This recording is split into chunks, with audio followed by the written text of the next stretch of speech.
This conference will now be recorded. Okay, so it's 7 p.m. on Monday, November 9th, 2020, and we'll call the meeting to order. And we can say the Pledge of Allegiance. I pledge allegiance to the flag of the United States of America and to the republic for which one nation, under God, indivisible, with liberty and justice for all.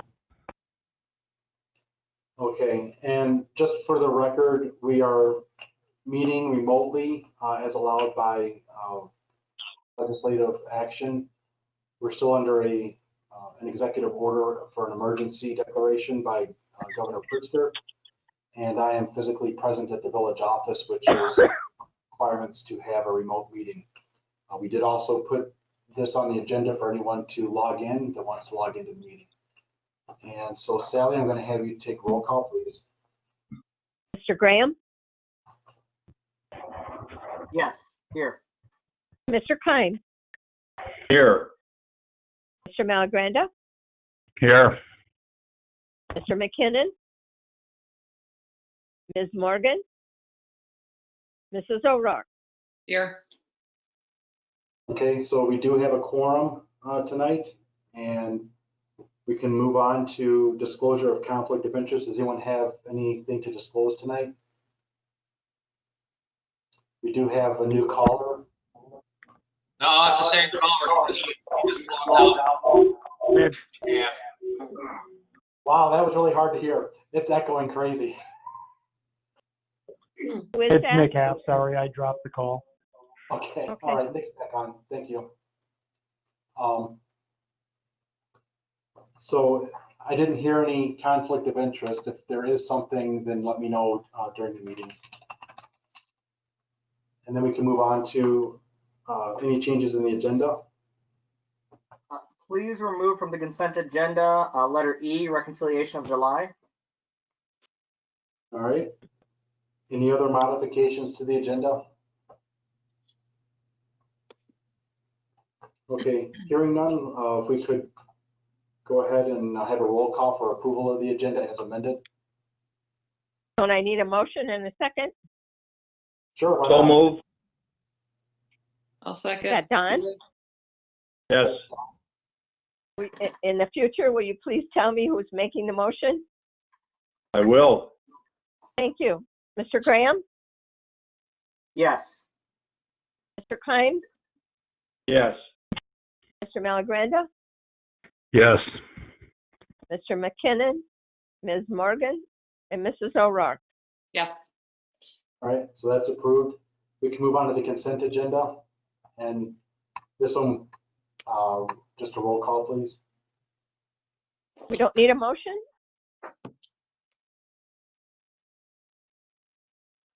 Okay. I'm not Jeremy sure. Graham will make the motion to approve the consent agenda as amended. Well, the Okay. consent agenda is not amended. Right. I thought it was. He took out E. Oh, sorry. Yep, you're right. Do I have a second? Yep, Julie. All right, we can have a roll call. Mr. Kime? Yes. Mr. Malagranda? Yes. Mr. McKinnon? Ms. Morgan? Mrs. O'Rourke? Yes. Mr. Graham? Yes. All right, so that's approved. We had no one sign up for public comment, so we can go on to Public Works. All right. There are 5 things on the Public Works. The first item is the committee minutes from November 2nd.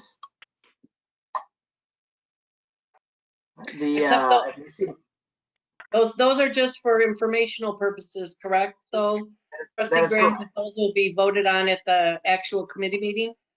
That is correct. Right. Okay. Hey, Jeremy. Yes, ma'am. In those minutes, number 17, the salt purchase, I think the account number though is wrong. I think it's 0142, not 52.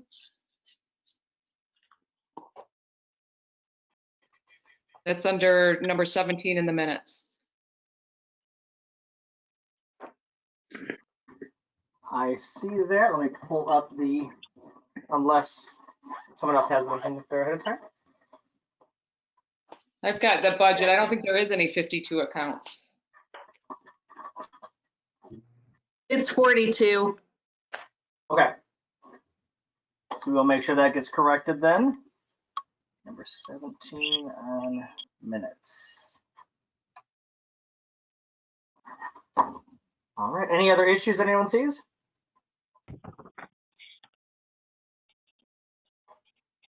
All right, then moving on to number 2. This is coming from committee that we pay the final amount for Helm Silva Constructions for the amount of $15,058.07 from account 0142514. That's coming from committee. We do not need a second. So any discussion regarding this motion?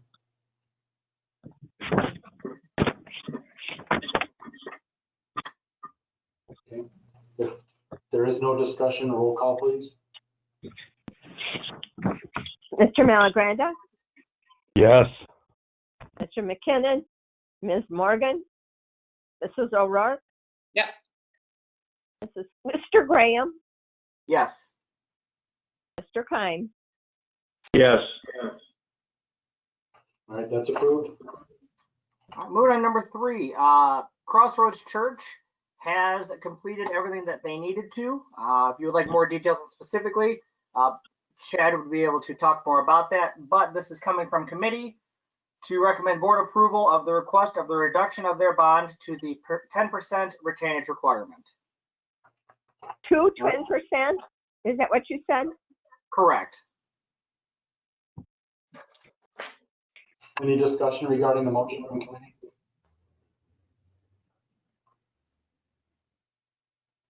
If there's no discussion, roll call, please. Mr. McKinnon, Ms. Morgan, Mrs. O'Rourke, Yes. Mr. Graham, Yes. Mr. Kime, Yes. Mr. Malagranda. Yes. All right, that's approved. All right, moving on to number 4. This is coming from committee, the approval of the salt purchase of $12,000 from account number 0142514. All right, any discussion regarding this motion? All right, hearing none, roll call, please. Ms. Morgan, Mrs. O'Rourke, Yes. Mr. Graham, Yes. Mr. Kime, Yes. Mr. Malagranda, Yes. Mr. McKinnon. All right, that's approved. All right, and finally for number 5, the probationary period for the new employee.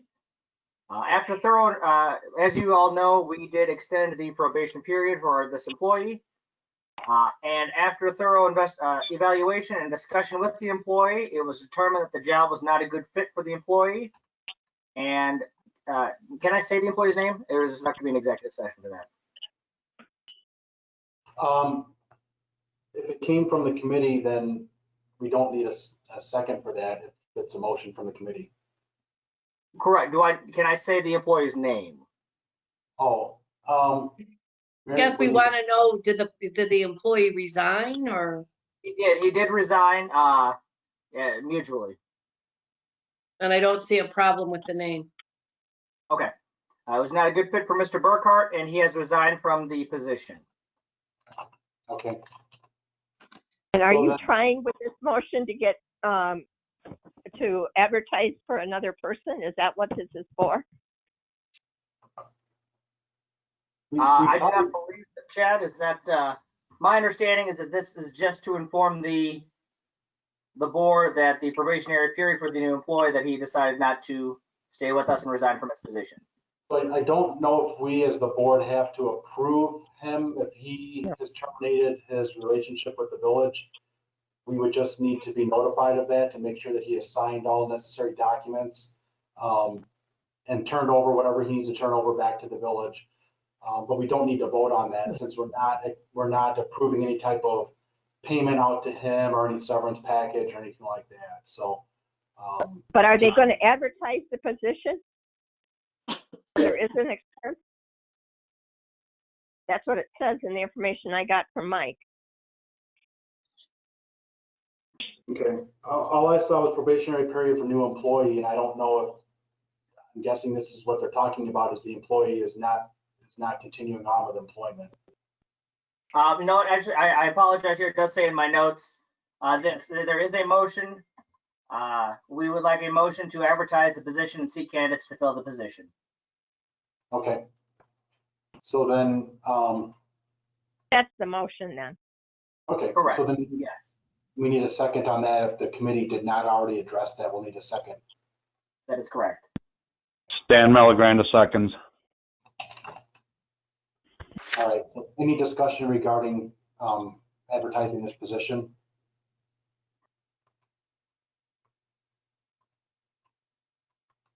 If there's no discussion, roll call to approve that. Mrs. O'Rourke? Mrs. Julie, O'Rourke? Yes, sorry. Thanks. Mr. Graham? Yes, Mr. Keim? Yes. Mr. Malagranda? Yes. Mr. McKinnon and Ms. Morgan? All right, so that's approved. Anything else from Public Works? that is all. All right. We'll go on to Village Engineer. I see we've got your report. Anything to add to that? Nope, the major items are the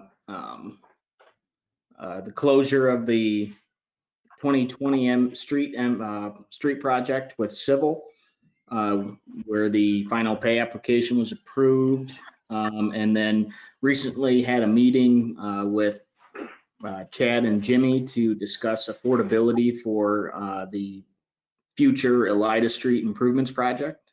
So other than that, really not too much else to report on, unless anybody has questions for me.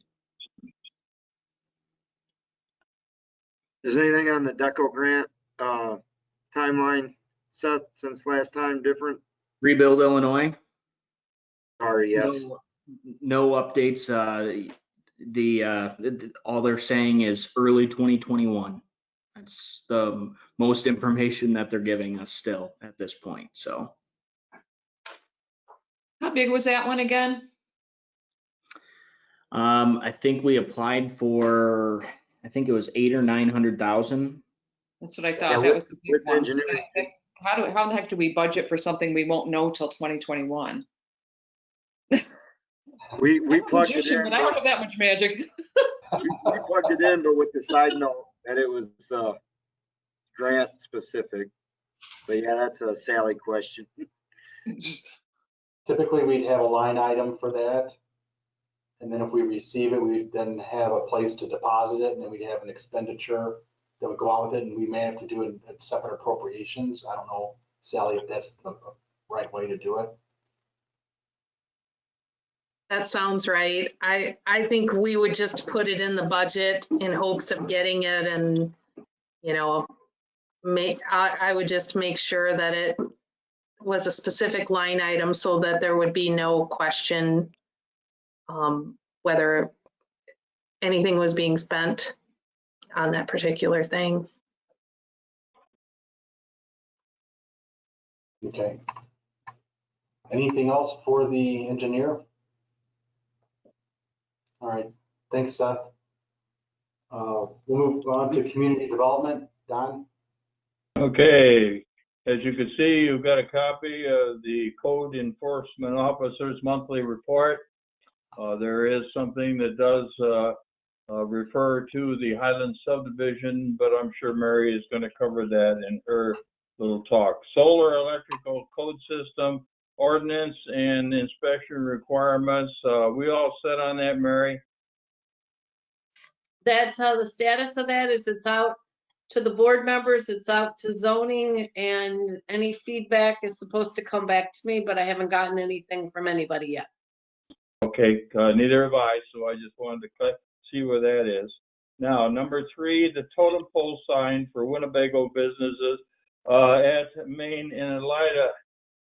Frank, you asked me to look into it. We did look into it, and let's go over a little bit. The totem pole sign is being handled by the Mr. Veal from the Veal Sign Company.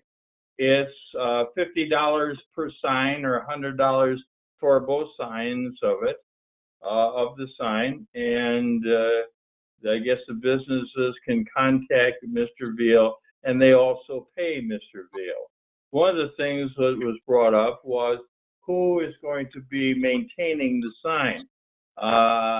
That was a good question because I didn't believe anybody in the village was maintaining the sign. And they also had a request to something about, they wanted us to talk about, is lighting of the sign. Well, if you light the sign, that means you have to take responsibility of the sign. And of course, you would have to pay for the lighting of the sign. And I'd like to open that up for discussion where I don't have any problem with the businesses paying for the sign to be put up. But for the lighting of it, that's $365, 7 days a week. So I'd like to know what the rest of you, Frank, what do you think of putting a lighted sign out there or doing that and letting the chamber pay for it? Well, I think that's obviously a chamber discussion. If all of the businesses are chamber members, I don't see a problem with the chamber organizing that. I do know that I talked to Mike and Carrie from the Scoop, and they definitely would like it to be lit up at night. And I think they would help with the cost of it. Now, there's the initial cost of getting the light installed, purchasing the light and getting it installed. And then, as you mentioned, there's the recurring cost of the electrical monthly expense. And whether it's the chamber that ultimately is responsible for it or the village that's responsible for it, and if somebody wants to assist in paying that, those are discussions that need to be had with the chamber, with, I'm guessing, community development, and with those businesses that are interested in having it lit up. You want me to spearhead that and have it at a community development and invite the chamber to a community development meeting? I don't think too much is going to go on through the next 2 or 3 months, but this would be a good spring. I didn't know, I didn't look at that sign. That's the old Sunoco sign. I believe at one time it was lit, but I don't know what the wiring is or anything else like that for it. So would you like us to take care of that or put it back in the hands of the Chamber of Commerce? Well, I think it would be good, Don, since you've taken the lead. When I told Carrie to contact Kelly and also Nicole Smith at the chamber, and I think the response from Nicole to Carrie at the Scoop was that the chamber was not responsible for the sign. So then I told Carrie that then it would be the village that would be the one to contact. So I think it would be best for community development to take that, but to invite the chamber, so whether it's Nicole or anybody else that's on the board there, to come to a community development meeting. Yeah, I have no contact for Nicole. I've asked for a telephone number or something. Nicole Smith, I don't have a telephone number for it. If somebody could give that to me so I was going to have a meeting, but I couldn't contact her because I didn't have a number. So have you got contact information that you could send me, Frank, or something so I can talk to this Nicole? I may. I know Kelly has the general email for the chamber. It's info@winnebagochamber.com or something like that.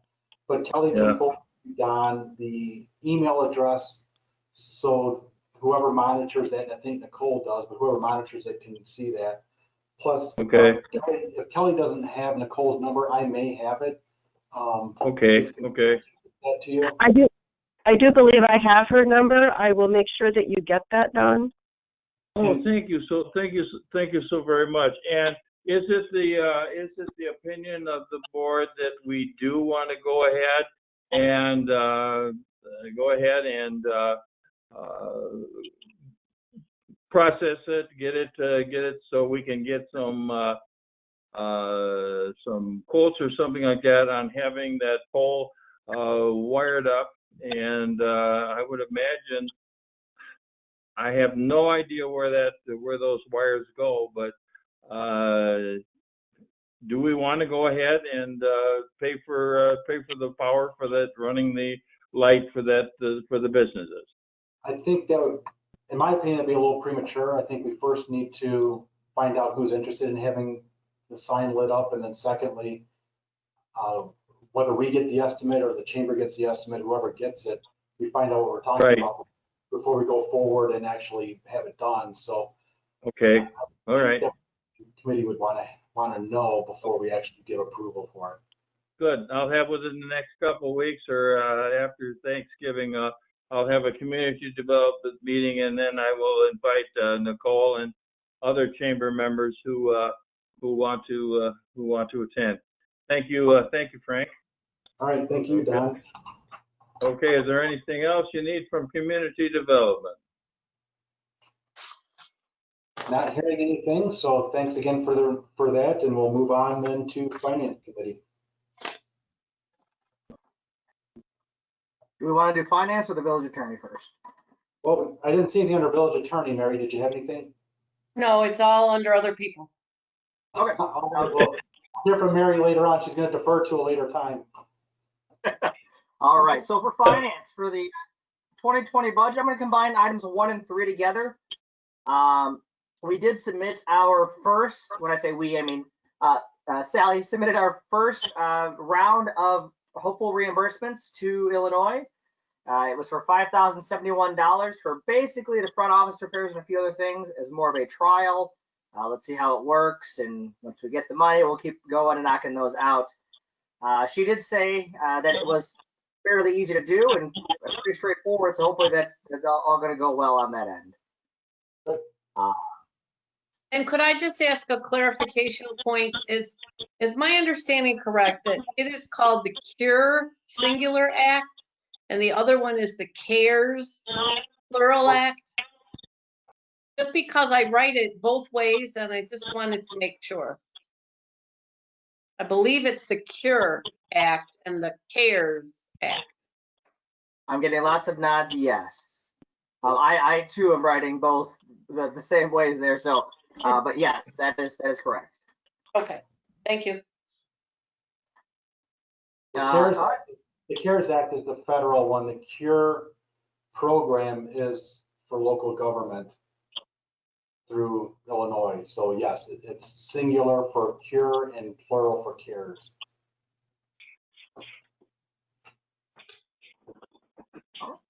Number 2, we are starting our process for the 2021 budget. We have received budget requests from Public Works and from Public Works and Police, and we are working with the general fund for the front office later on this week.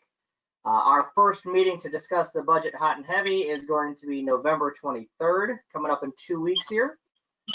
And then we can start going from there. Hopefully it all shakes out and works out perfectly. So that's what we're hoping for on that end. In addition, we did have a question as we are starting to do that budgeting is for the 4th of July. For the 4th of July for the amount for fireworks and the committee and a potential festival. What is the board's thoughts on how do we want to budget this? Do we want to plan that we are going to have just the fireworks? Do we want to plan on this is going to be a full-blown COVID's gone, we're all out celebrating and having a big festival? Where would you like us to go? My opinion would be that we budget for everything because you can always take it away. You don't have to spend the money. In reality, I'm not sure that I don't know where we're going to be at with gathering. But I think you budget for all of it. And then, I mean, the only problem is it is a big task and you basically have to have people in place to have it. So I don't know if we would have the ability to actually have the parade and have the people already assigned to that. That I don't know. But I think budget-wise, you can budget for it. So two things with that. I know the 4th of July committee's been asking, how much are we going to have? So that's one of the reasons we want to have this budget for them. But if we do budget everything toward the festival being, that's going to go great, that means that's less we can budget elsewhere. Obviously, we're not spending the money currently, but that's our plan to spend the money. That's that much less to put somewhere else.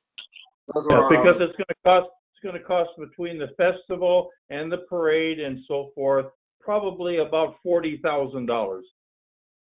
Right, Stan?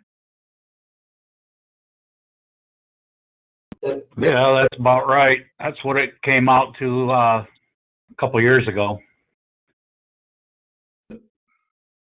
But it all depends on how much they're able to collect too for donations and everything. I know that they collected some monies from last year's with the possibility of having that. And I believe some of that was given back to the donators and was also told to keep it in the account for future. And Sally Bennett would know more about that, how much is in that one. And then also Nick Happ has been dealing with the 4th of July committee to try to get things organized on that end. So one more quick thing is that 4th of July is on Sunday this year. And potentially we could talk about having the fireworks on Saturday and having a festival if we do that on Saturday, which would potentially save us money since the fireworks are not technically on the 4th for that. But that being said, is it the consensus that we should plan on budgeting $40,000 for the 4th of July this year, or next year, excuse me? I think you'll be in the ballpark. Okay. Yeah, that would be the amount that you would need to budget if we were going to do everything. Sounds good. Well, we'll bring that forward when we're doing our budgets. Thank you. And any questions? That concludes finances. All right. Thank you. Let's go on to police committee.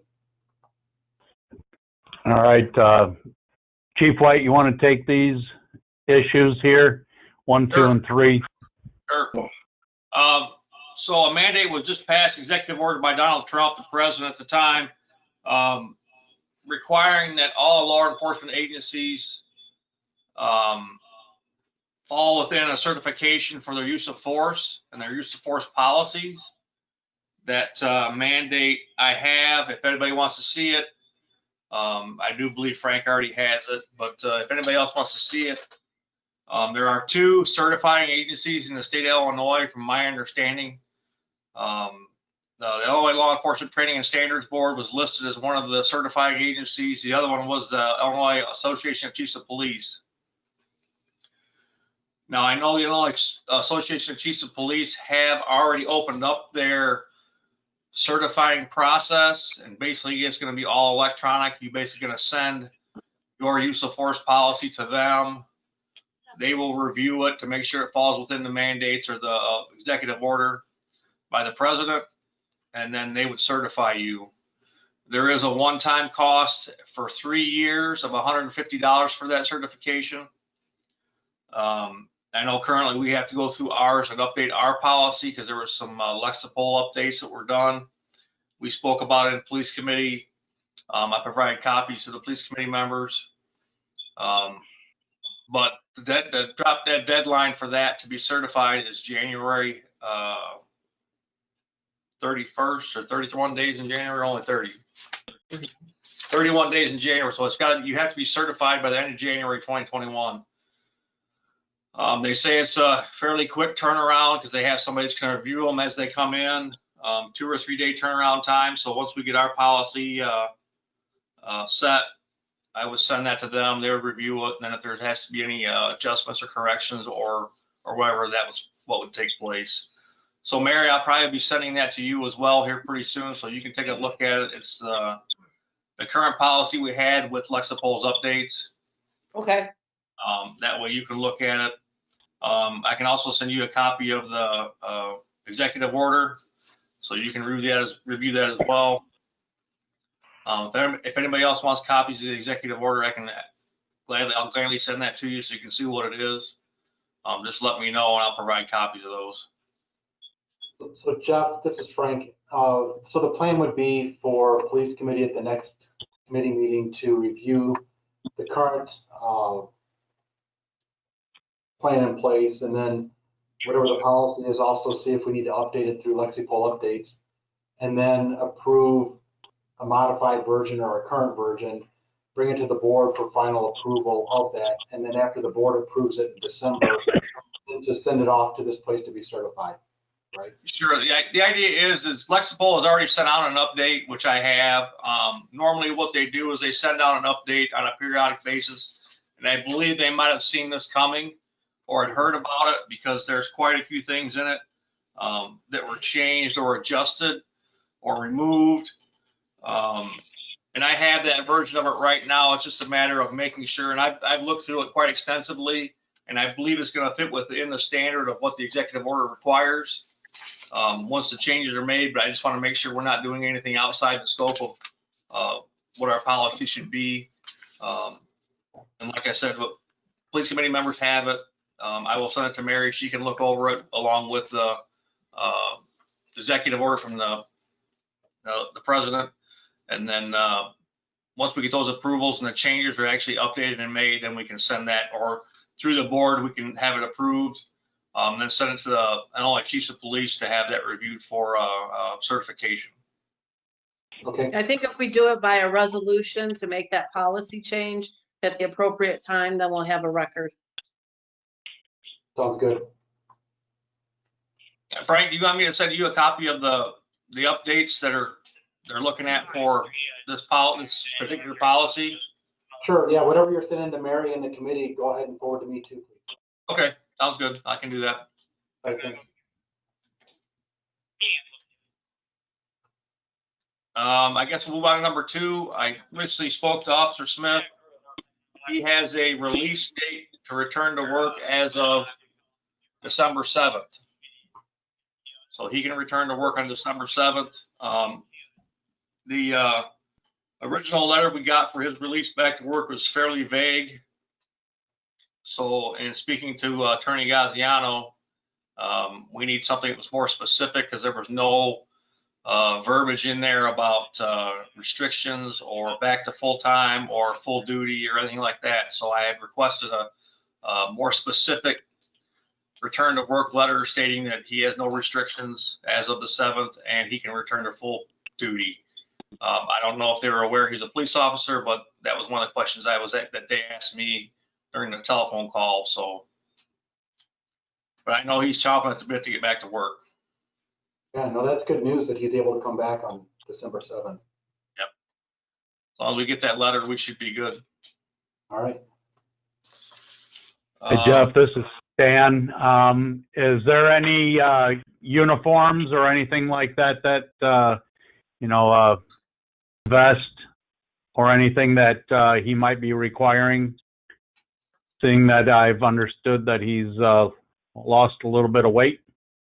I don't think so. His vest is about to expire anyway, and we did get that money, that grant for new vests, for 3 vests. So if he gets around to the point where he does come back, and well, I'll check his vest expiration. I think it's probably early next year, maybe. We'll get a new one ordered, and he can be sized after his weight loss, so it'll fit a little bit better. The one he has right now, I think it will be fine for now. Just a matter of, if we get him back, I'll check the expiration date on it and make sure it's going to be expired here, or go through his course of good use, and we'll just get another one ordered, and half it'll be paid by the government for that vest grant program. All right, great, thanks. Yep. So I guess we'll move on to number 3, the wage study, equalization. So back in early 2020, we looked at other communities in the state of Illinois, I provided Julie with these studies that we did. She's looked them over. And if anybody wants those as well, I have them in a draft email. I can send them to you right now if you'd like to look at them, or I can send them to you afterwards or whatever. I just kind of had it on hand just in case somebody want to see it.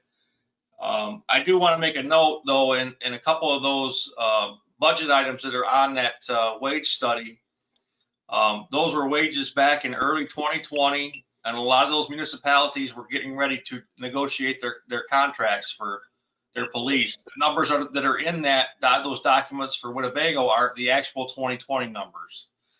So if you see something that looks funny, well, because they were using their 2018, 2019 budget numbers, and we were using our actual 2020 numbers. The whole idea behind this is the same thing has happened in the past. I've gone through 2 people now to try and get full-time officers here, and both have stated the reason they will not come here is because of the wage. They can't leave the positions they're in and lose that amount of money. I had somebody that I thought was going to be a good fit for us. Went through the whole process and even tried to give him a little incentive with an adjusted starting wage, and he still declined the position because of the wage. It wasn't the community. Actually, this community is closer to his house than where he's currently working, but he says, I can't take that amount of pay cut. I said, okay. So I had another person that saw the post that we put out. After that person chose not to take the position, he is part-time certified. He would have to go back for 80 hours. And talking back and forth with him, he found out what the wage was and basically said the same thing. He said, I cannot leave the position I'm in for that wage. So I'm kind of at a crossroads about getting people in here. And the whole idea is when I put my budget together and I discussed it with Julie and Don and Stan, is the budget I submitted actually has a 5% across the board increase for all the employees that work for the police department. Now we have, obviously, the chief's position the salary for the chief has gone down, obviously, because I'm new at it. The sergeant's pay has not been paid out since I became the chief. So there is some money there. The starting wage for the sergeant is going to be smaller or less than what I was making at a 15-year sergeant. So there's going to be some money there as well. There are some things that we've taken out of the budget because those systems are integrated into the new RMS and mobile client software we have through the RMS agreement. So I just wanted to put that out there. So if you see the numbers, the budget I think is like $60,000 less for 2021 as submitted than it is for the 2020.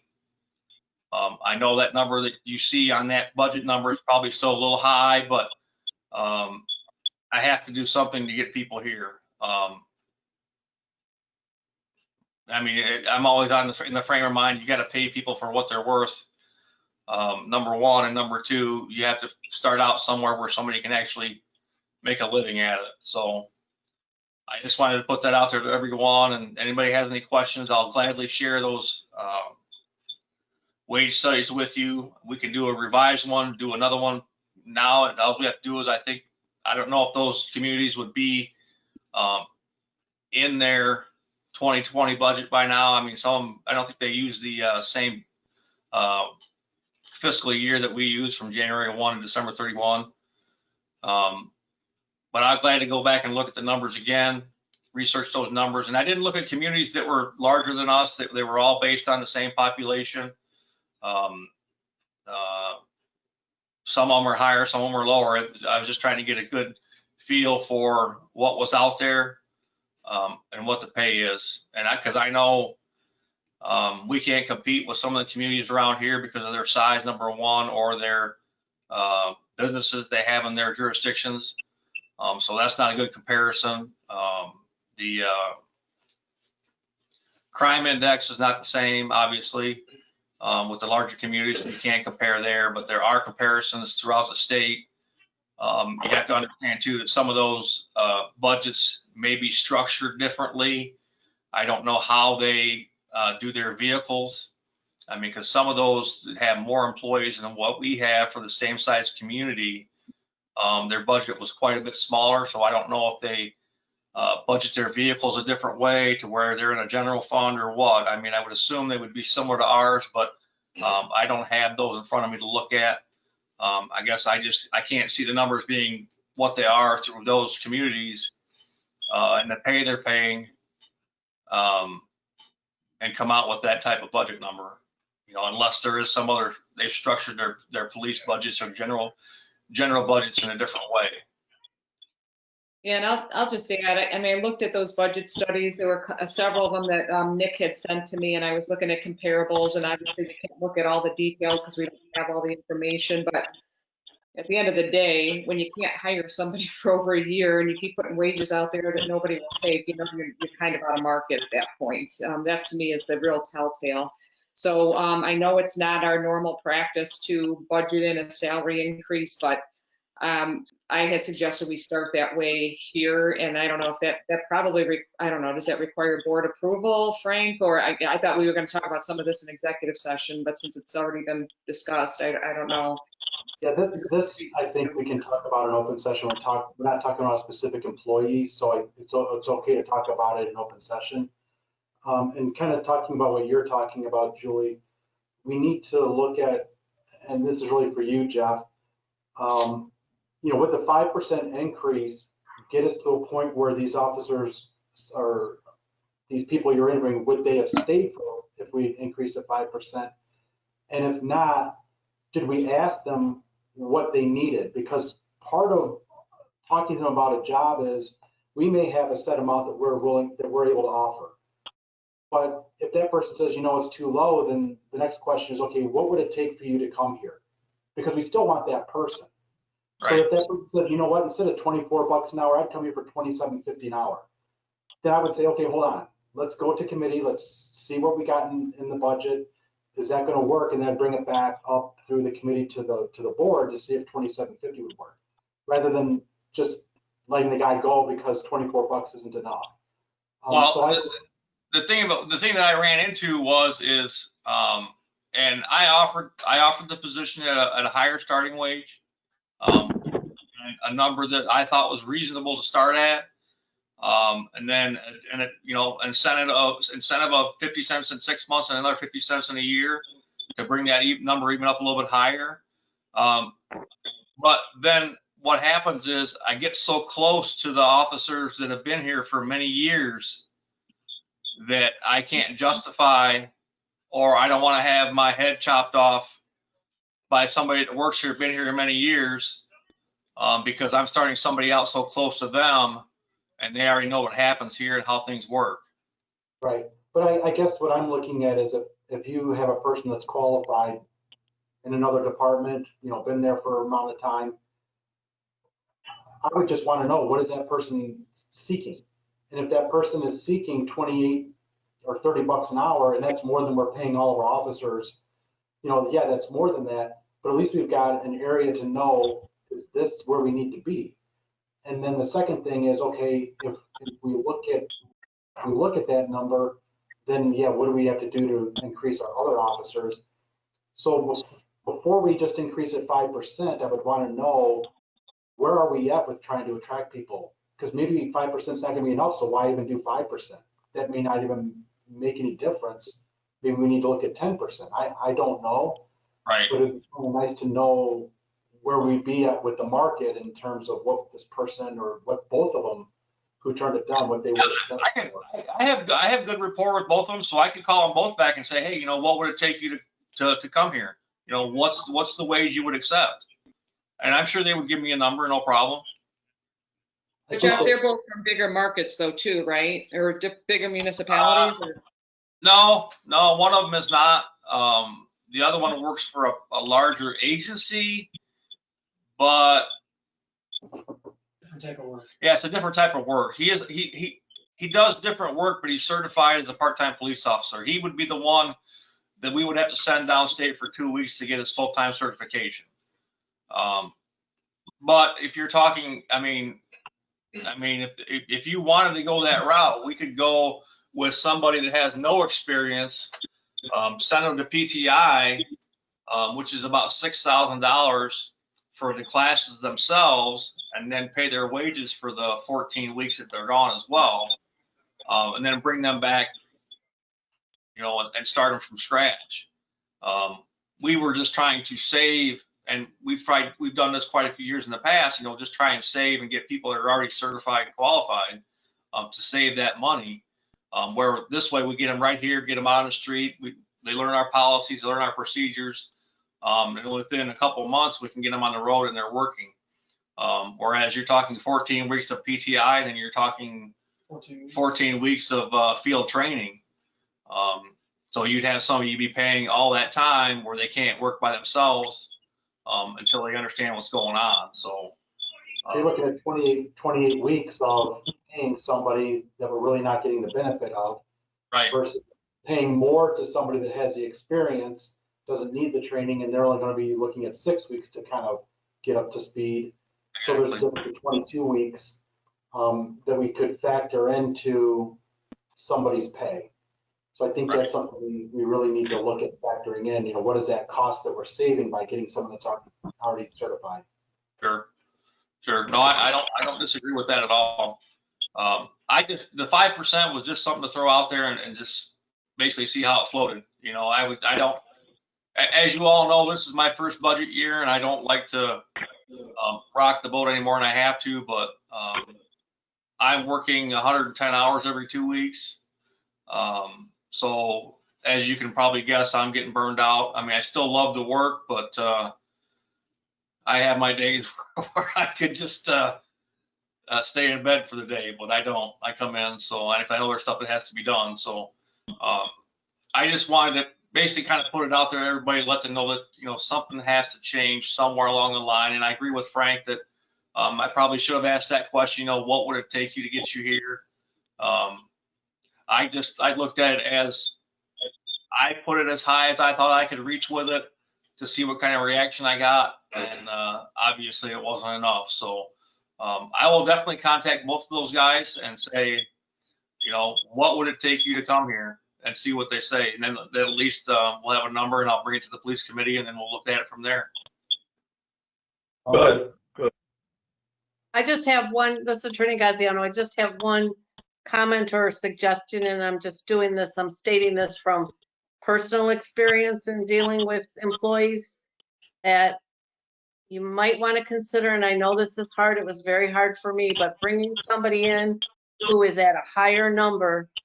I then went, whatever the difference was, say it's a $2 difference than what you thought you were going to do. I took the other people that had been there, and they're of course at a higher rate, and I increased each of them by that same $2 difference. Yeah. And it works wonders. I mean, it's very hard. I know that there are limits, but you get what you pay for. Yeah, it's no doubt that money talks. Everybody knows that. That's always been there. But I just got to the point where I was getting very close to what officers were here, been here many years, were making, and I was uncomfortable with going anything above and beyond that. In fact, I had some backlash when they kind of snuck out that somebody that had not worked here before was looking at something close to what the person here was making. So I got a little nervous myself, and I can't make those decisions. I can propose a budget and see how it goes, and I just having more difficulty in getting qualified people here.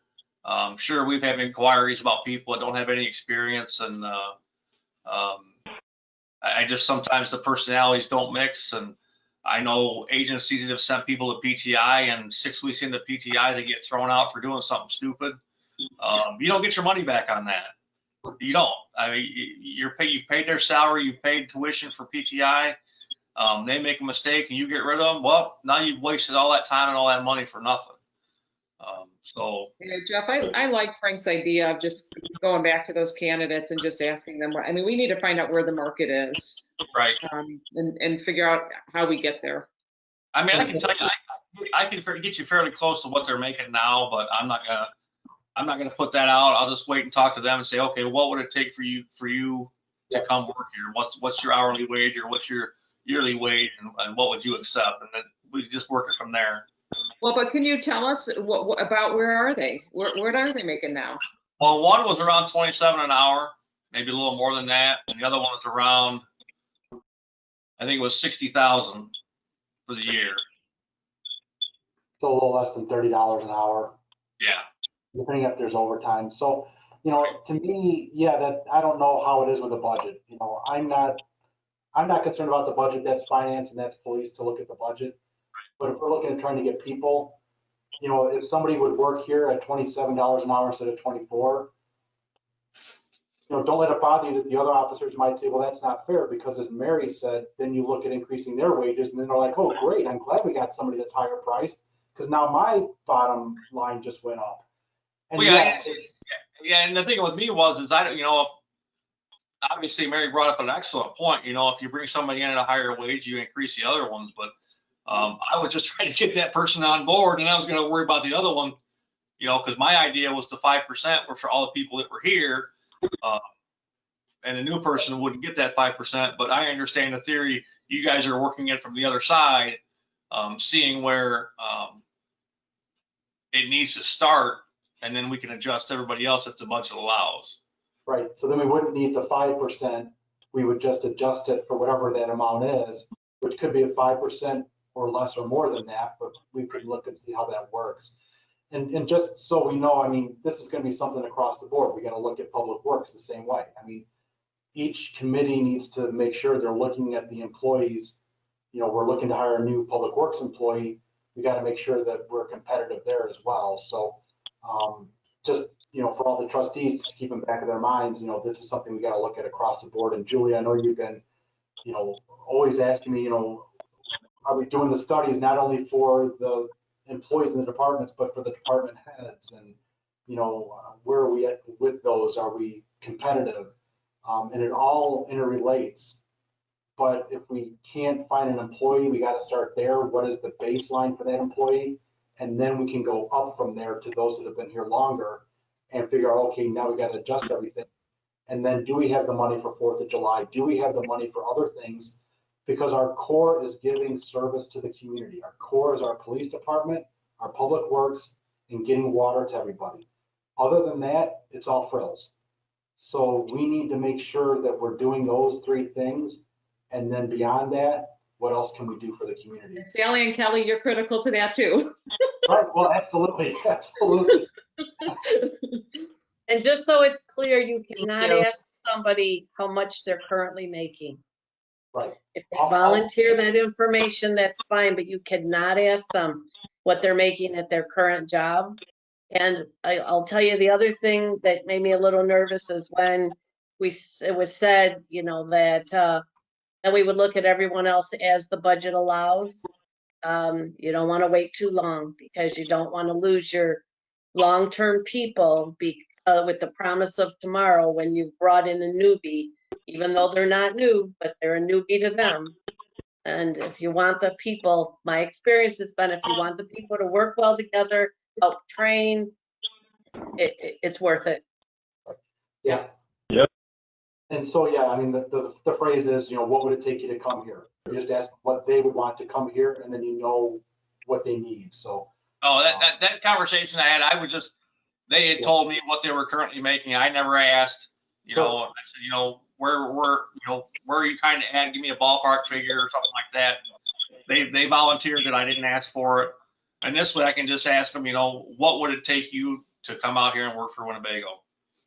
Sure. Yeah, I only mention that because that's something fairly recent. You used to be able to ask that, but not anymore.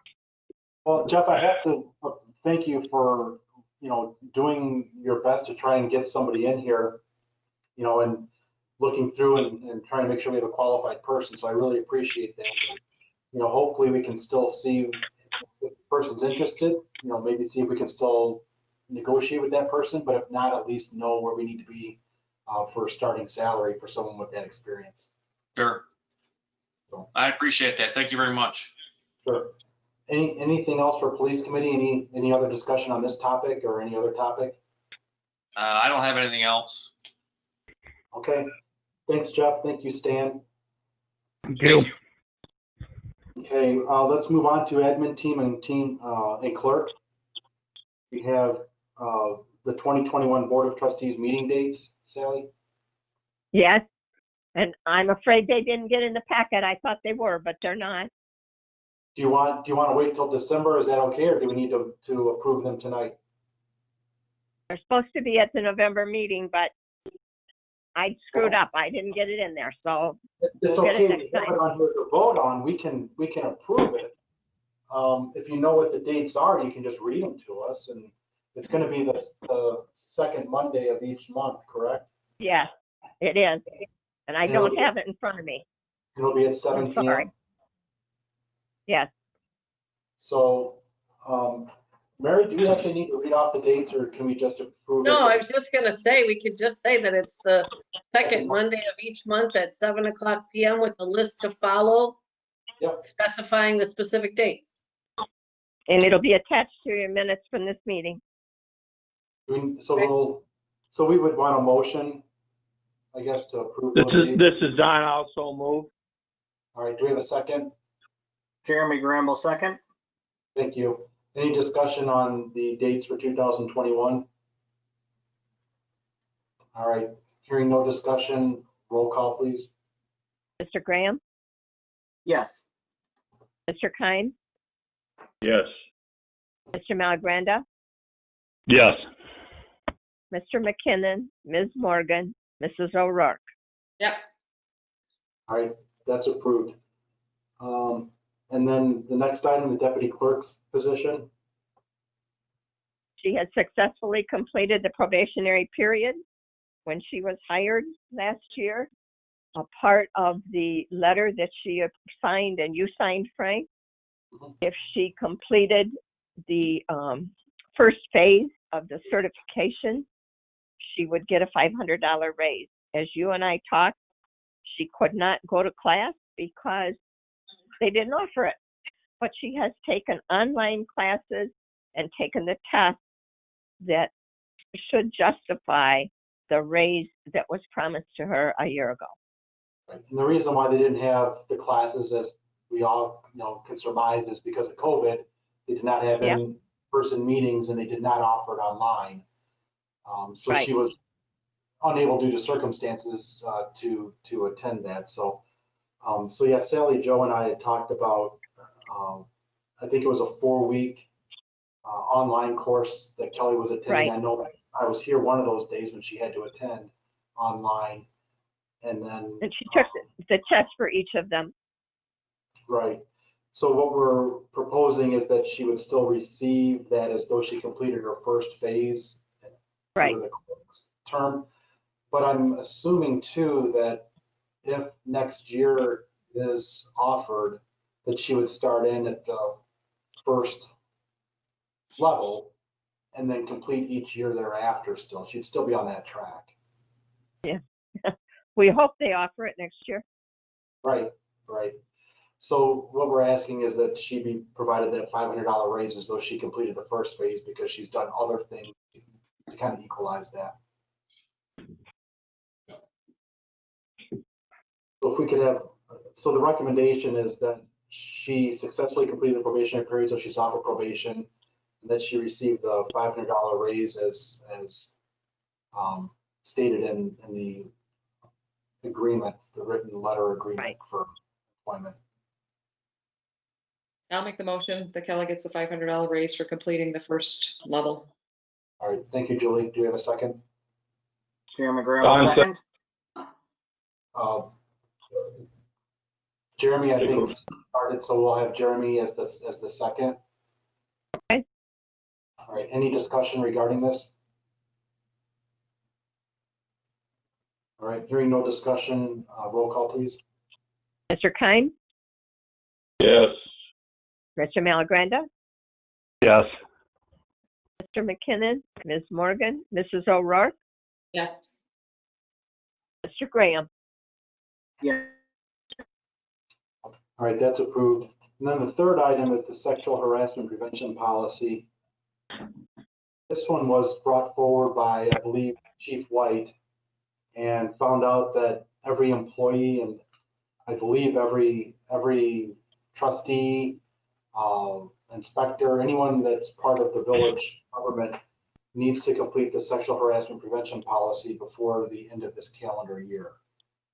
And Right. so it's attached, and I just don't know the logistics of how, I didn't have time to review it, so I don't know if we each log in ourselves, if it's kind of like what we do for OMA certification, or if it's something that Kelly needs to set up for us and then we log in and do it. I don't know the logistics, so if someone could help me out with that and explain to everybody what we need to do between now and that time. It's right there. You just go into the, touch on it, and it's there. Okay, Number 3. so each person log in on his or her own at any time and complete the certification. You basically review the PowerPoint presentation. At the end, there is there's a certificate that just states that you have completed the review of the PowerPoint presentation.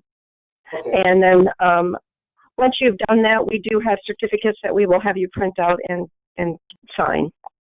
Okay, so if Mary and I do that for our CLE for our attorneys, we attend a seminar and then they give us a credit, they give us a certificate at the end. Yeah. So that's fine, that makes it easy then. So Kelly, if, what I would do is ask that you be in charge of monitoring everybody, making sure that everybody completes this in a timely fashion, and make sure that you email out to everybody. If they don't have it, just email everybody again, the connection, the link, what they need to do, and then just follow up every so often just to see if they've completed it. I do believe that this is an annual policy, so it's something we will have to do every year. Okay. So then, Yeah, it's an annual certification. It has to be done annually. So, and I went through and made certificates up for everyone. They weren't dated, but they have everybody's name on them, all the employees, board members, everything. So basically, if they notify Kelly, or you could do a sign-off sheet, say, yeah, I read and understood this training. So you could just turn that into Kelly, and then Kelly can fill out the certificates, print them out with the date on it. It's all, she can fill on a computer, and then just have them sign them that they received the training, and then we'll have those. Mr. Kimes has already completed his already, so he's ahead of everybody. So. And this applies to all independent contractors as well. So just be aware of that. That would include myself, the village engineer, Casper, any independent contractor, as I was reading it.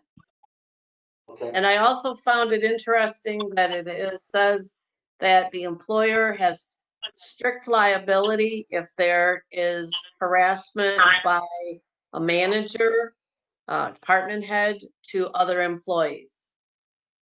So I know we've got great department heads, which is good, but I'm just pointing that out, that it is strict liability in that sense, where if it's for someone else that has engaged in that type of activity, some other employee, some other independent contractor, the standard then is if the village knew or should have known, versus we don't care if you knew or should have known, you should have known, and you're going to be responsible if they are a department head.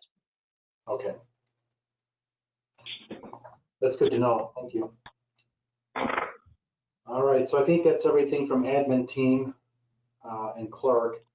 We'll go on to my items. You've got my report. And then the contract with bills, I did receive late last week the amendment to the contract from Josh Kraft at Gills. And I'm not sure we're in a position to vote on it tonight, but I wanted to get it out to you just so you had it. And the main thing is they're looking at, CPI type of a thing to increase every year. And I had thought about this, and then Sally Bennett actually did this. was to create a numerical thing. So let's say you take 3% every year, what does that relate to? You know, how many cents each year is that going to be? And I think it would be better for us to really have in a contract a dollar amount each year rather than between this amount and that amount by a percentage. And maybe you kind of go, if, you know, like if they're looking at between 2 and 4% for CPI, if we went with like a 2.75 every year, whatever that might be, just so they are getting the increase, but we know exactly what that dollar amount's going to be, so that when we're, as Sally was saying, if we put it into Encode, it's a lot easier if we know in advance what it's going to be rather than having to wait and determine what it's going to be every year. So she put together a 3% increase.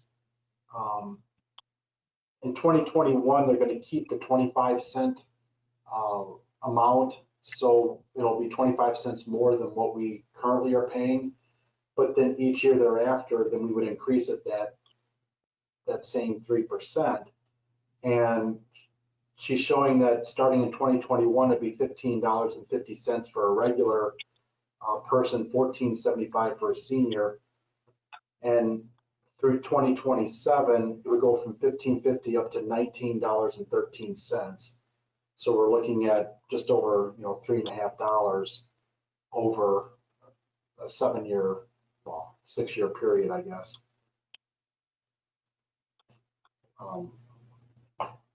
So what I would, go ahead. Frank, I'm confused. So why do we want, I mean, just for the simplicity of it and for just for communicating it and for the software, or? I think several reasons. It's easier if you have a specific dollar amount, because you can tell everybody this is what it's going to be on January 1st. This is the dollar amount. And then I think, Sally, if you want to maybe explain better for Encode how it might be more helpful or easier.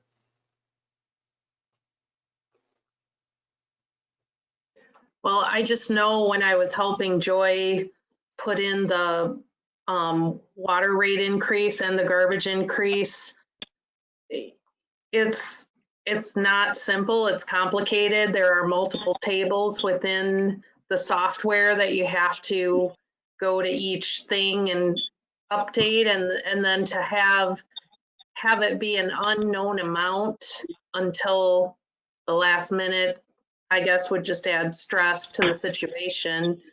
I was just curious what it would be at 3%, because in my experience, I haven't seen 3% in a long time. So I thought that was the worst case scenario of increases. So, I mean, even if we do an increase, that's a percentage, but at least if we know what it is in advance, it would be better than waiting for the CPI. And it's not the full CPI. I mean, and I just read that, unfortunately, right before the meeting, so I didn't see it the first time around. So it's the CPI for garbage and hauling services or something. And I just kind of Googled that right in the beginning to see what that's been averaging, and it's been like 2.3%. I guess, yeah, I hate to lock into something more than what the contract is telling us right now is the only issue. Well, and if we know when the rates come out, and I'm looking through this right now, but if we know that the rates come out, let's say in August, then we'll know exactly what it's going to be January 1st. So then we would know the dollar amount. We just wouldn't be able to forecast it 3 years ahead of time. Mm-hmm. The problem would be, I guess, if we didn't get the numbers until December and you're struggling to try and get everything in there before the next billing cycle in January. So if we know the number, and I don't see a date in here as to when it comes out, I'm kind of scanning through here. And we can probably find out a date. But let's say, Sally, if we knew 3 months ahead of time, so if we knew in September that the rate was going to increase 2.2% for the next year, then we would calculate that, and you would know 3 months in advance. That should be okay, because we could then put that number in, right? Yeah, that would be okay. Okay, so really what we should do then is look at the date this number comes out.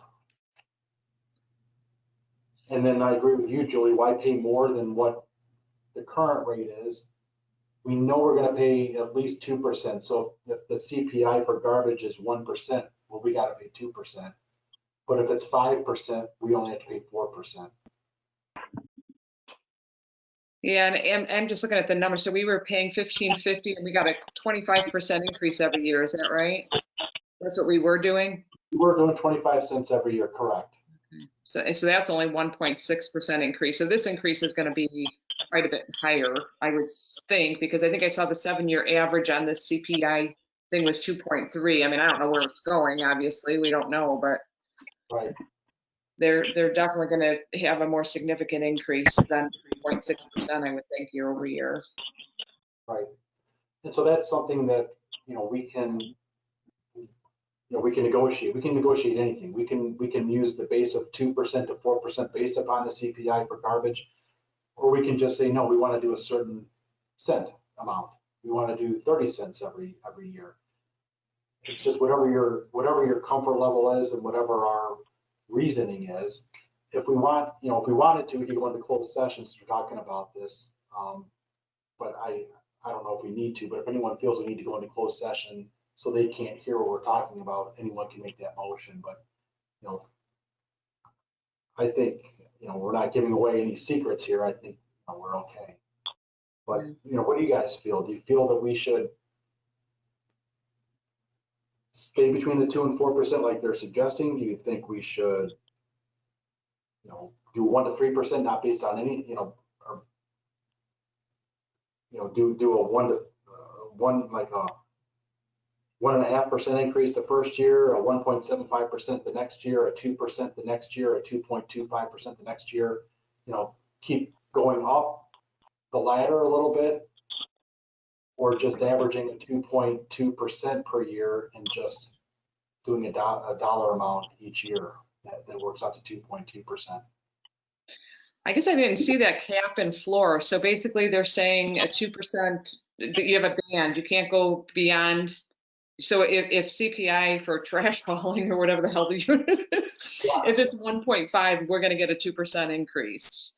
Correct. And if it's 4.5, we're going to get a 4% increase in our rates. Is that right? Is that how you interpret that? Yep. So that's where they want to be working in, is they want to get at least a 2% every year up to a 4%. If it's 1.7%, then of course they go up to 2%. It covers all their wages and then some.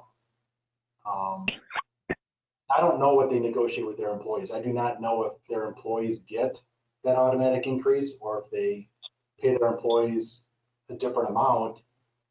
And so this really isn't relative to their employees' salaries increasing. I don't know if they're union. I don't know if, it's tied to this number or not. Regardless on what way you go with, the thing that I don't like about it is they want to do it by way of an amendment versus an entire new agreement. And I think you really need a new agreement because there are conflicting things in the amendment that are not in the original agreement. For example, they take out section 2 and then they replace it, but it's not just the monetary part. And they're talking about what size totes you're going to have, what size bins, and what excluded waste is. Well, those things are covered in other parts of the original contract. So now we have conflicting provisions. They're giving a 95-gallon tote and a 65-gallon tote, but elsewhere it has different, they're now giving a 32-gallon. So are they giving, 4 or 5 things? I don't think so, but I just think we need to have it in one agreement. The other thing is, I know we had talked a little bit previously about some sort of service standards that I had given you samples from another competitor of theirs, which I thought when Trustee O'Rourke brought that up, I thought that was an excellent idea. So I just think some of that possibly might want to be considered. But I just don't want it to be confusing to anybody, and particularly the residents. And the residents are, if they read it, are used to all of these years. It's always been, they know what that new rate's going to be. Right. Yeah, those are good points. I couldn't figure out that extension at all. I'm like, why would you do that? Why would you take something back there in this extent? I didn't like that either, but you get a lot of good valid points why we shouldn't do that. The other thing is I think they should be more clear on when, okay, it says over the last 12 months or the preceding 12-month CPI, but okay, so when does the new rate get instituted? I mean, I think there needs to be a little bit more clarity in this, personally. And that's why I kind of like using just a number. 25 cents, 30 cents, whatever it's going to be, because you don't have to worry about, well, what's the CPI going to be? When do we start it? It's so much clearer from our original contract to just put in, this is the cent amount. And again, if they want to do percentages, we can figure out the percentage, but then reduce it to a number. So I'd rather just put a number in there right now rather than having it, at 2 to 4%, and it'll fall somewhere in there. I'd rather just come back with them and say, we'll agree to give you 31 cents starting 2022. We'll give you 37 cents starting 2023, whatever the numbers work out to, and then see where we're at. Exactly. Yeah. So they're up to like $3.60 or whatever over through 2027. If you want to explain that to all 800 some residents who use the trash service, I think that's a good idea. A goodly amount, like a 35 cents, everybody understands that, Frank. Yeah. You don't have to go by percentages. So I guess what I would look at is if you want to take a look at this and give your thoughts, I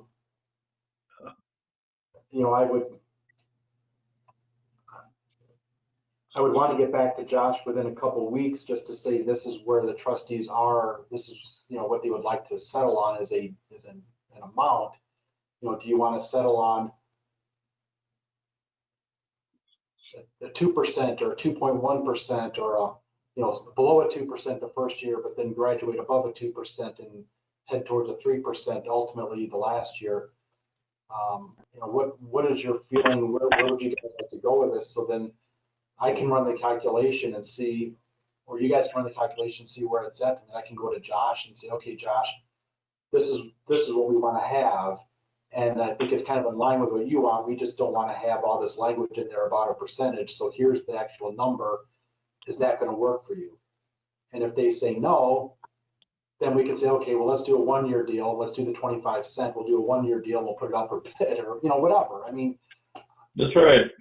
But I think if we come up with a reasonable, rational number, based upon what they've got, but then figuring out the exact number, I think we'd be okay. I mean, if anybody wants to do that, you're welcome to send it to me and I can take a look at it. Frank, I've got access to all these CPI units, just my field. So can I spend a little time and get that data for like the last decade or so? We'll find out what this CPI was for the last 10 years, just as a ballpark. Sure. And Yeah, I'd be happy to put some numbers together and send it off. okay, that'd be perfect. Yeah. If you could do that, that would be great. And then you can send it to everybody. We just don't want everyone to reply, but you can send it to everybody. They can look at it and then they can respond to me individually. We'll include Mary in this. We'll include Kelly in this, Sally Bennett, just so we've got the people that need to be included. And then once we kind of have a consensus, then I'll talk to Josh. But Mary, you're right. I looked at this amendment and I thought, no, we need to redraft the whole thing because as you said, we've got the totes in here. And even though it says notwithstanding anything to the contrary, you still have contrary language. So I'm going to ask that either they put it together that way or they give us the Word document for the original one and we'll add the language in and then get it back to them. Yeah, and the service standards I think should be in there too. And really with monetary compensation or some things, there's gotta be some give or take if they're not doing what they say they're gonna do. Right, no, I agree, Julie. I think we need to make sure that we hold them to a certain standard. If we're gonna pay them to do a job, it needs to be done right. And if they don't do it right, we need to be able to have some relief for our residents. Yeah, and if we're doing it 7 years, I think we gotta make sure that we have a little protection too. Well, and the other thing is the village has been a customer of Gills for a long, long time. This is not the first contract, and they just get the impression that it's almost like we're, you know, a new business to them. And typically the discussions have been, we so appreciate your business, we got to go a little bit up, but not this kind of jump. So I don't know, maybe there's something that's justified in their business across the board, but it doesn't seem like the village is getting the, you know, longtime customer treatment. That's probably what the That's new what I'm clients, that's looking what at. the new businesses are doing, or the new clients are getting a good deal. Yeah. Well, I asked Josh, you know, if everybody was coming back on board, and he said, yeah, they haven't lost anybody. I'm not sure they gained anybody either, but they've, you know, kept their current customers. But you're right, Marion, you know, 7 years ago when we did this, we were able to ratchet back the initial starting point and then go for the 7 years. So I think that's our bargaining situation, is saying, look, we're giving you a 7-year deal. We think we need to start at this point. And yeah, we're not going to go 2%, we're going to go 1.6%. And Julie, you're going to find out the historical data. So, you know, it might be 1.7% over the last 10 years. So we're going to give you 1.7%. We'll start with that basis, and then we're going to increase it slowly, this amount each year, so that you're getting an increase, but we're also still not paying top dollar for this. So, Right. I mean, we want to be fair, but I just think there's got to be some benefit to, there is a benefit, and there's got to be some benefit to the village for having stayed with them for so long. right. And if they don't want to do a 7-year deal, they can let us know. They can say, well, at that, we can't do a 7-year deal. And we'll say, okay, you know, can we do this for 2 years then?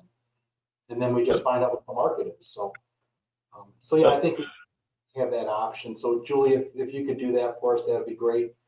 And then we'll bring it back up at the December meeting. Hopefully Josh and I can then talk about it in the meantime. All right. So if there's nothing else on that issue, and thank you, Sally Bennett, for putting together your figures. It helped me kind of get an idea. And if you want to send it out to everybody, you can, just to let them know what 3% would be, just to give them an idea of how quickly it will climb the ladder, you know, to the last year. Yeah, can you send that to me, Sal? Can you send that to me? Thanks. All right. All right, let's go on to then the current internet provider. I reached out to Caitlin Hodel, who is our government liaison with MediaCom, and she's putting me in contact with the person that we need to negotiate terminating our agreement for village services.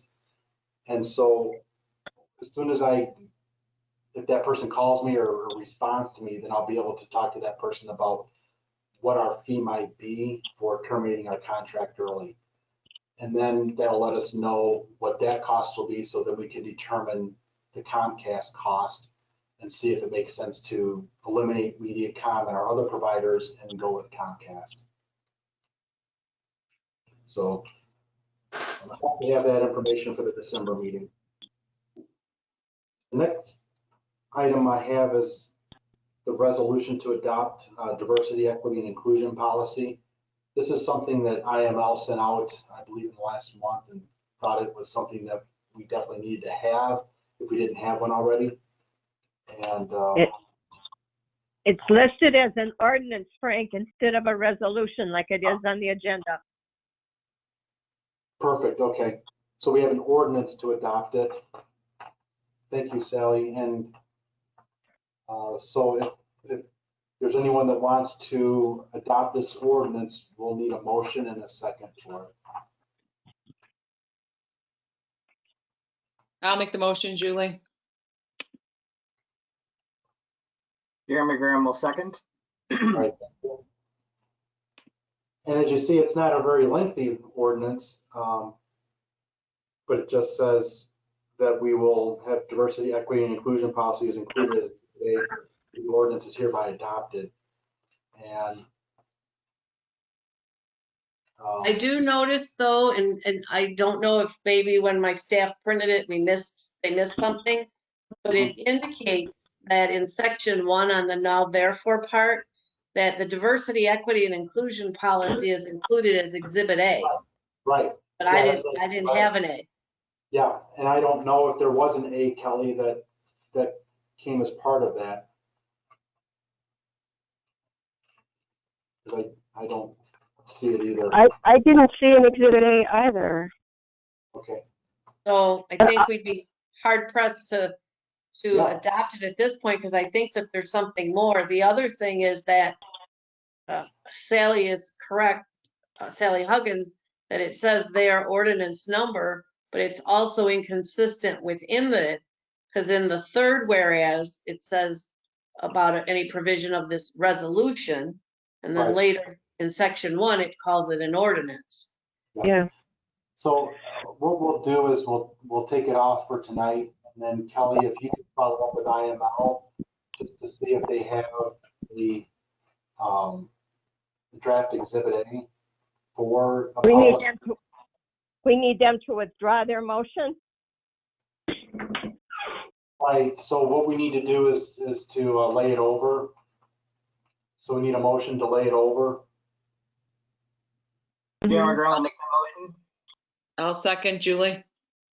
Okay, and then we'll need a roll call on this since this motion takes precedence over the pending motion. So roll call to lay it over. Mr. McKinnon, Ms. Morgan, Mrs. O'Rourke, Yes. Mr. Graham, Yes. Mr. Kine, Yes. Mr. Malagranda. Yes.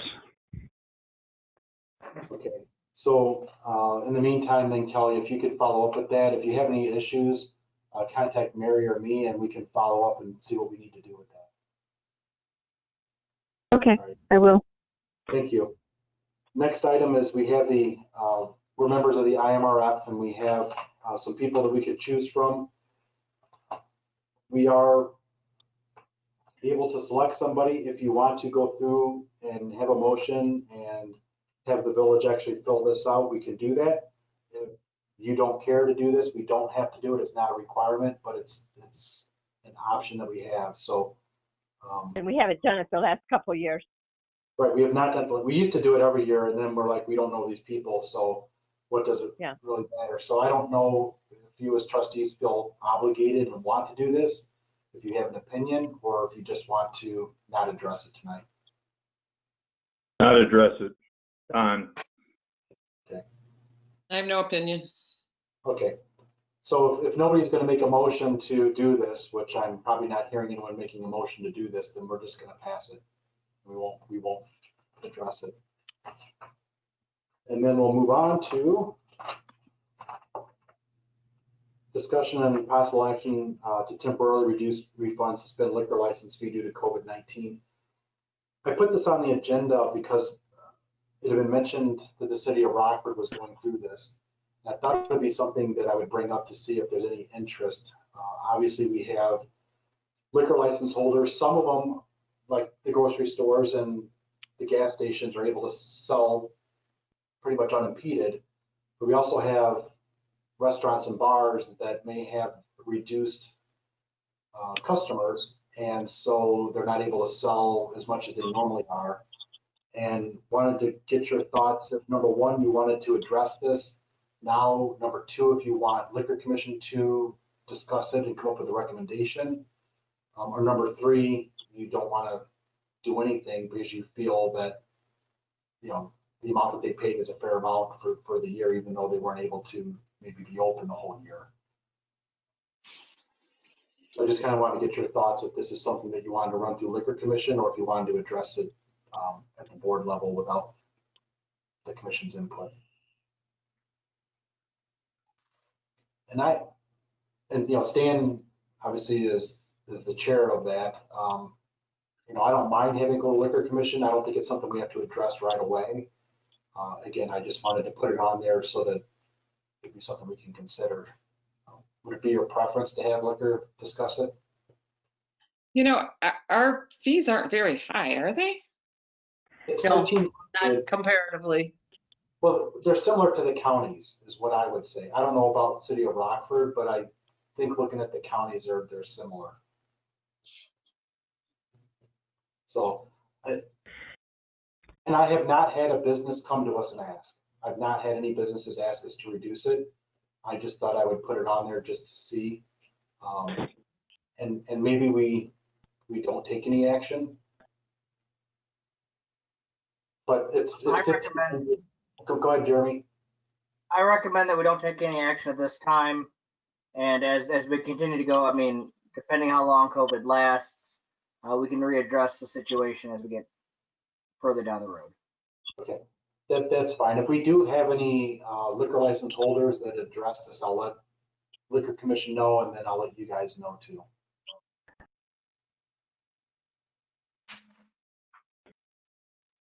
Okay, the next item we have is the zoning board appointment for the vacant position. Randy Cook did not want to go on for another term, and that was fine. So his position is open, and Chuck Van Sickle did talk to Mike Booker, and Mike said that he would be interested in taking that position for zoning board. I did try and recruit Mike over the years to come on as a trustee, but he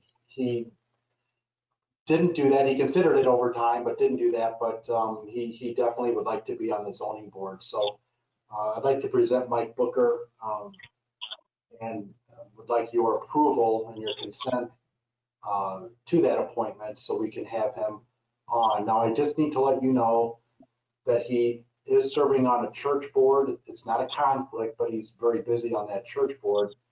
And I believe he's coming off in February.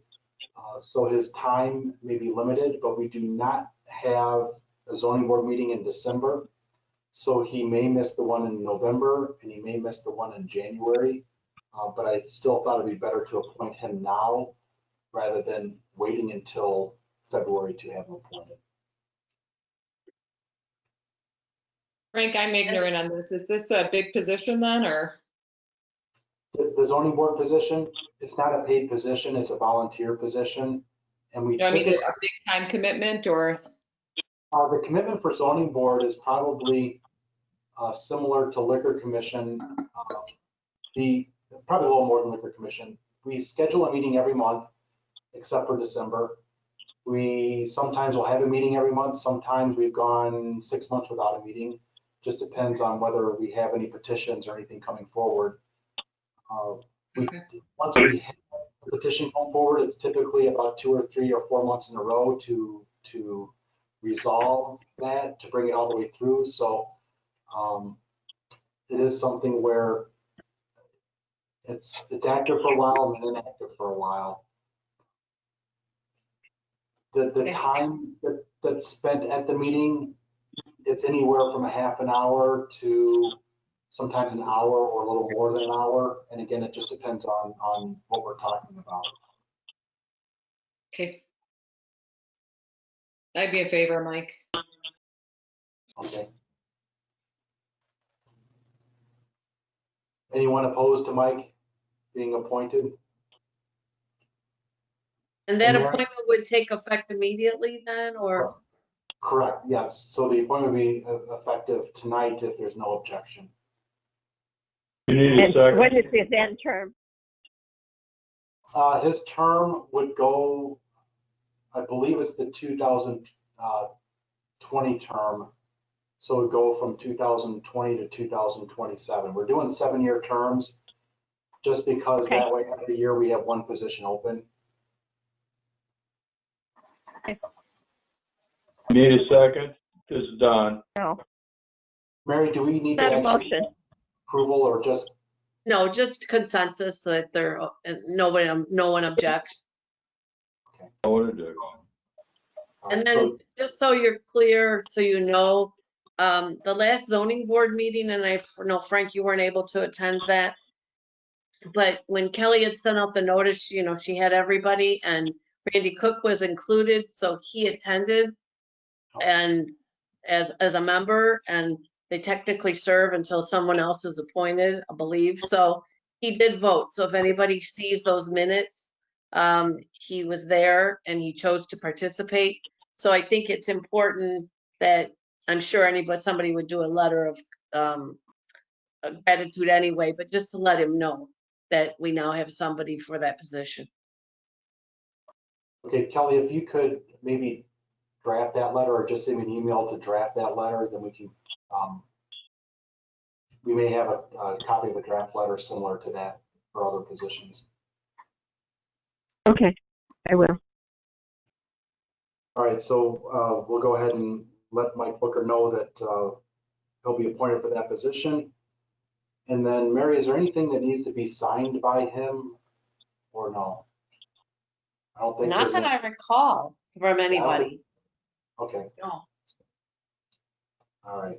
Just And of then course the want to make sure we get his email address so that he can be included on what I send. Absolutely. Okay. And then, Kelly, if you could follow up with Chuck Van Sickle to get Mike's information. And if otherwise, you can follow up with me tomorrow. I do have his phone number. Okay. All right. And then we have mantle development update. I don't know if we need to go into closed session for that or not, but it is a pending lawsuit. And Mary, Yes, we do. All right. So should we take care of future meeting dates first then? And new Sounds business? That makes sense. All right. So let's go on to future meeting dates, please. Public Works, Public Works will be December 7th, Monday, December 7th at 5 o'clock. Police, To be determined. Finance, November 23rd at 5:30. okay, just one meeting this time? Right? For now, yes. The other one's TBD. Community Development, To be determined, excuse me.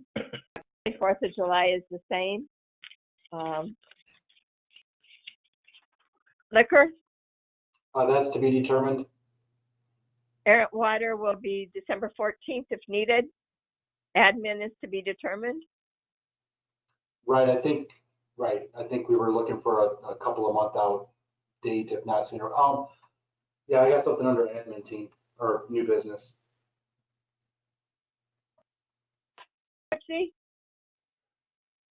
I think that's January.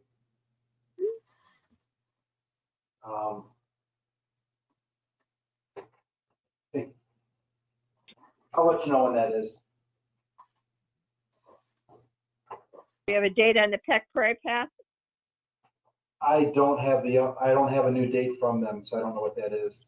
I think Okay. Whitsley is going to be Wednesday, January 20th, 2021 at 5:30. 1/20/21 At 5:30. at 5:30. Okay. Anything else? I don't think so. Are we going to cover new business now or just Yeah. wait until after the other? Let's cover new business now. That way we can get that out of the way, and then we can go to closed session. Then we come out of closed session, hopefully do what we need to under that item and then close out the meeting. So the only thing I wanted to point out is under new business, we do have the tourist-oriented directional signs for the scoop that are up. IDOT pushed that through very quickly, and you'll see them. They're the blue sign as you're approaching on 20 from both directions. Just before you get into the left turn lane heading west, you'll see it on the right-hand side. It says the scoop, and it has an arrow turning into Elida Street. It's technically required that the village already have up the trailblazing signs before those signs are up. But the gentleman, I guess, is retiring from IDOT, and he said to the owners of the scoop, he said, happy retirement for you. I'm going to push this through and get it done so I don't have to worry about it. And he said, do you believe the village is going to follow through? And he says, yes, I do. And he said, okay. So we need to put up trailblazing signs between the Elida Street every so often. And so I told Mike at the scoop that I would get with Kelly, and probably we'll need to get with Chad and Jimmy just to figure out the cost of those signs. I believe those are passed on to the business, but we need to follow the regulation as to how far down they're supposed to go. I think it's supposed to be like every quarter mile or every half a mile, you're supposed to have a sign showing the direction.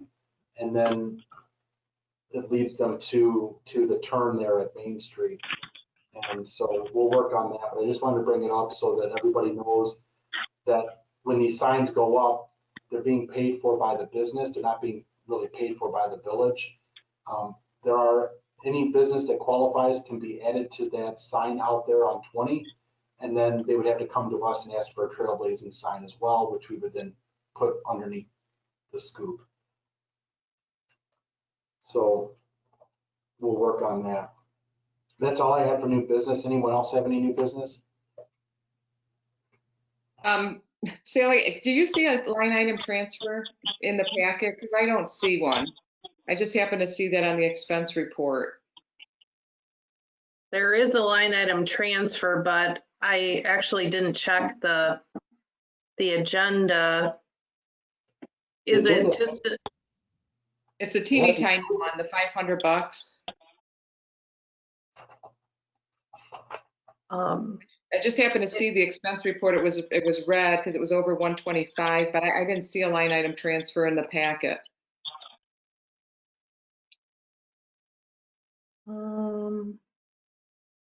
How do I get there?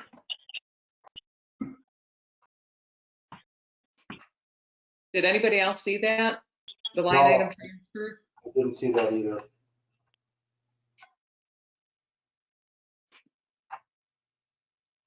I see the warrant list.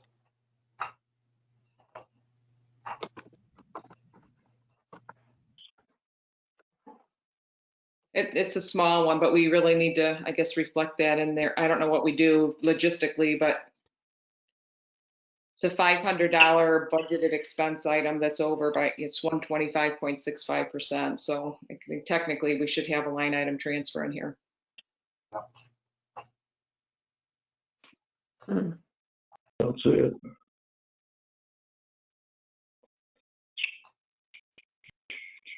I don't know how to fix it, but Sally's pulled out magic once so far, so I'm sure she can do it again.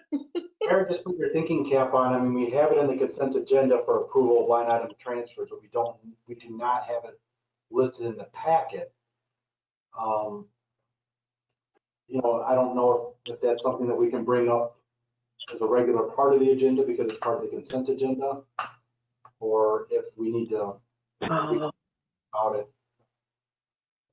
Yeah, I didn't catch it until way past the consent agenda anyway. It was listed there, but it wasn't in there. I would have to VPN in.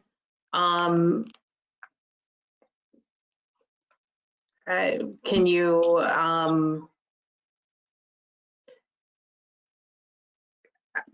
what are the rules? I don't know. Can it be approved with a condition or?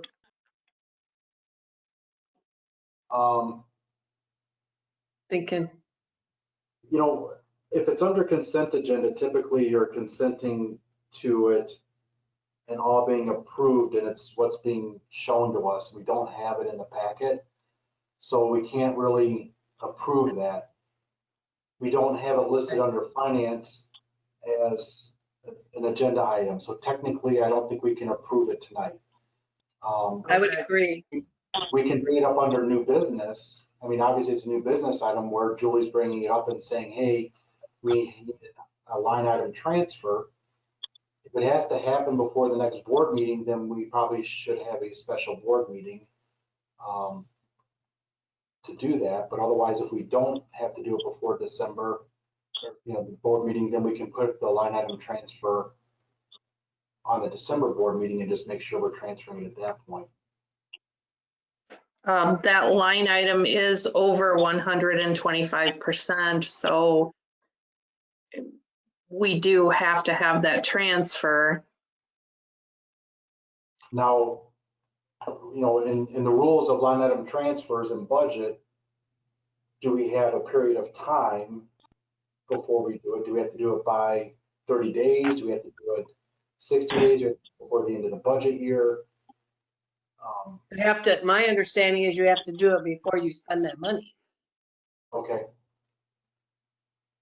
So has the money been sent out? I walked out of the office without anything. If it's an item that we have a check for, but we haven't sent the check in, then technically it's not been spent. Unfortunately, it's a miscellaneous item, so I don't know what was spent. This is how I would handle it is, Sally, when you come back into the office, you've got all the checks that were signed by Sally, Joe, and me and you. And just check and see if any of those checks are part of this line item that we're concerned about. And if we don't send the check in, are we still okay? And then when do we need to send this check in? And if we don't have to send it in until after the December meeting, we're okay. We can do the line item transfer at that point. If we do have to send it in, then I would say maybe we have a special board meeting, make sure that we can get enough people together for that one item. And if there's anything else that we have to have on that special agenda, we can do that. Okay. Because I don't think, whatever we do, we're not going to be able to, I don't think, have it voted on tonight. No, because they can't consent to something they haven't seen, as you mentioned. So I may be able to get it on the, well, I don't think I can do that from here. I don't think I can put it on the website in my position right now. And that's okay. I mean, I think it's probably too late to do that. So like I said, just check and see if it's an expense that we already sent out and mailed out or authorized electronically. If it's not, can we hold on to that check or that payment until December? And it's a really tiny, I know a rule is a rule, but it's like $3, $5 or something over. So Right. it's going to be, there's no way you can email vote or anything like that to get the correction, or? A lot of times we can take an action and we say, yes, we'll get a straw poll or consensus and then take the action, and then the board will ratify it, meaning they approve after the action was done. So here it would be a ratification if it's already been sent out. It's just the law or the rules may state that you cannot do that unless you have a line item transfer before that. So yes, we can authorize it. We can sit here all day long and say, yeah, we agree with it. But it may be that legally we have to approve it before it can be spent. That's correct. Yeah. So again, we're in a position where there's nothing we can do right now. And so Sally, you just find out for us, is it something that we need to try and get on right away?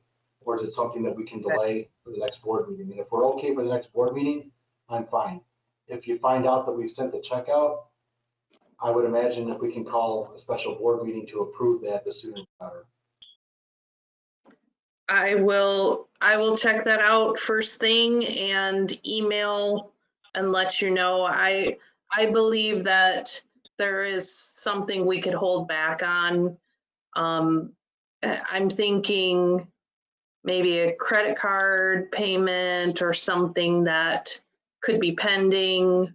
So I will look into that in the morning and verify. Okay. And then we could possibly make a partial payment just so it doesn't go over that amount. Right. Like if Julie said it's only a few dollars, well, then we just short a payment a little bit till the next meeting. Instead of a $100 payment, a $96 payment, and then we're okay and pay the balance of $4 after the December meeting. So that's a good idea, Mary. Okay. So Sally, if you find out that there's a check that we've already signed that's sitting in the packet and you need to reissue a different check, let me know and I'll come in and sign it on my way back tomorrow. Okay. Or whatever. So, All right. all right. Any other new business? Okay, not hearing any new business. Let's go. We'll need a motion to go into executive session on the basis of a pending lawsuit. And I so move. so we have Don. that we're moving in. Someone want to second that? Jeremy Graham will second. All right, Jeremy Graham seconded. So we need to then have any discussion. If there's no discussion, Well, Frank, I think we plan to talk about police salaries to a degree in this meeting too, if that has to be on the record. oh, okay, so Mary, can we go into closed session based upon two separate items, or do we have to come back out and go back in again? No, we can go on 2 items, but we just need for the pending lawsuit, we need to identify what it is. Village versus Mantle Development Group, because that is something of public record. It's not an anticipated litigation, but it's current litigation. And then we would just add to that, and also whatever Julie's gonna say that we want to go into in reference to police, the discussion of possible changes in police salaries. No, actually about the sergeant position. Okay. Okay, so we'll go into executive session. So the motion will be for moving into executive session for a pending lawsuit, which is Village Winnebago versus Mantle Development Group, and also going into closed session for discussion of police salaries and sergeant position. Hey, Frank, to complicate it more, I'd like Jeff to be in for the police part of the discussion. Is what do we do about that?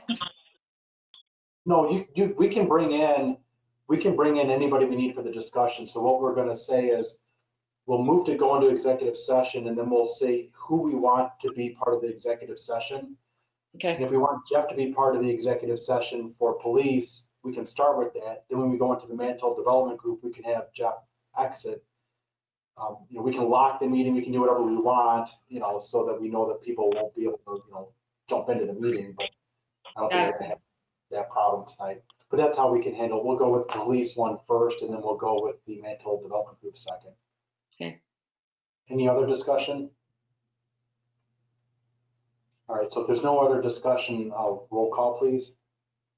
Ms. Morgan, Mrs. O'Rourke, Yes. Mr. Graham, Yes. Mr. Kynes, Yes. Here. Mr. Malagranda, Yes. Mr. McKinnon. All right, so just before we log out, I just want to say that it's November 9th, 2020. It's about 8:53 p.m. We're going to be leaving the general open session, going into executive session for those two items. I think we're going to have to leave this meeting.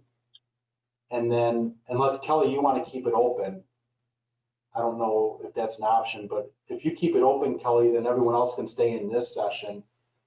And then whoever wants to stay in this session, and then we're going to log out. And I would say, give me a couple of minutes to try and log in as the host to the executive session. So if by 8:55 you can't log in, I've got a problem. So I'll let you know. Yeah, Frank, if you want to just give me back the meeting, that way, hopefully that once you leave, it won't disconnect. All right, so then to give you back the meeting, do I make you the presenter? Let me see here.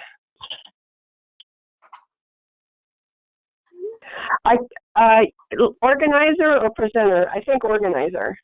Yeah, you're still listed as an organizer, and so is Jeremy. Yeah, I saw that. So, all right, we'll give it a try. I'll log out, and if anything happens, Kelly, just log back into this meeting. Okay. So those that'll be attending executive session are going to be Mary, and then we're going to have Julie, Stan, Don, Jeremy, Sally Joe, me, and then Jeff White, and Jeff for the purposes of the police. And then we won't need anybody else to join in on Mantle Development Group, right, Mary? Correct. Okay, so let's go ahead and those of us that need to go into executive session will log out now and see what happens. Are we going to a different number? Yes, it's on the same page. When you logged in, further down, there's an executive session link. So just go back to that. Not on mine.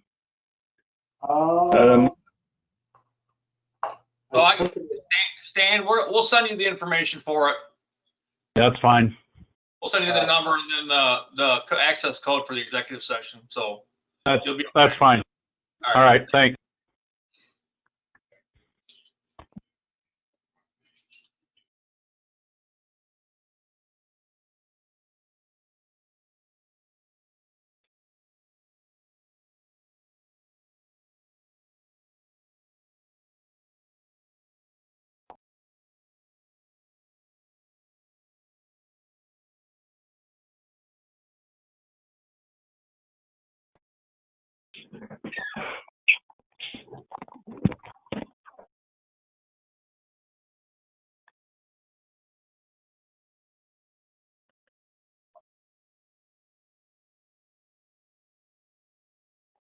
Are you still there, Don?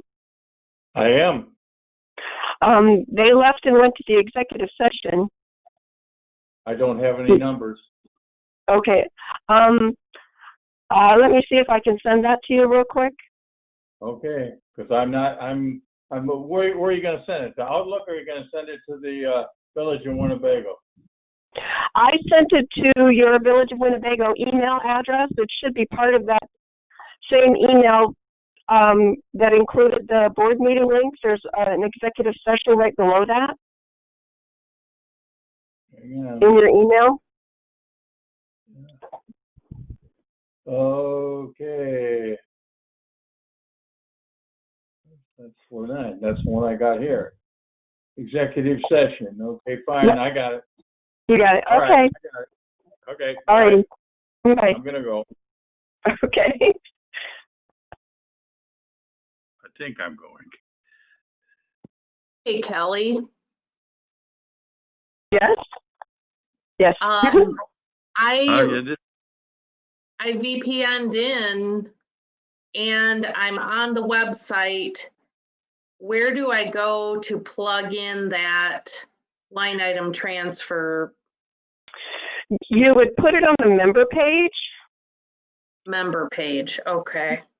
Yep. Or if it's easier for you, Sally, you can just email it to all of them. That, but I think they might be able to actually go look at it. Okay. You know, and maybe some people won't have access to their email for some reason. Okay. Okay. Member page. I usually click on pages and then type member in the search box up in the right corner. Gotcha. And that's the easiest way to get to that page.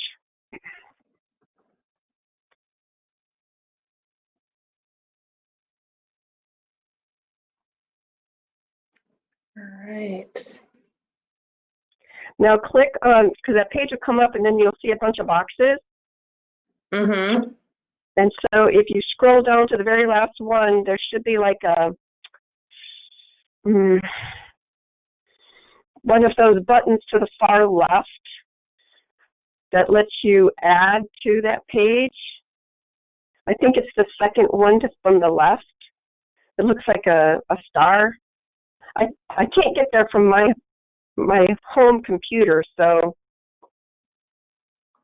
Okay, I need to go back. I think it's a text box down at the bottom, and then there's a menu to the far left of that text box.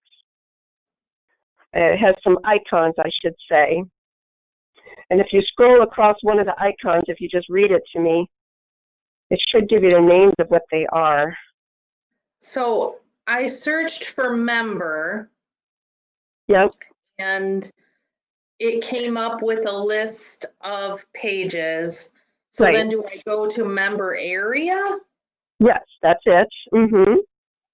And then, so if I click on that. Then a bunch of boxes will come up. Oh, I see. So if you go to the very bottom one, I think it's a text box. I think it Yes, should say text box. And then to the far left are some icons. yes. And There's, I think there's 4 icons to the left there. And if you hover your cursor over the top of them, the names should identify what they are. so there's, it stopped doing that. Module settings, duplicate module. Mm-mm. What's the first one? Oh, maybe I need to click on this text.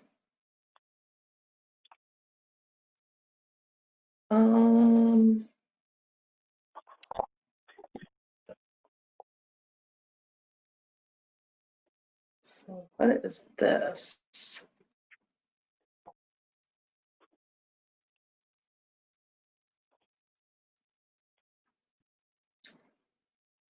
So these boxes, they're section, row, post title, divider, and text.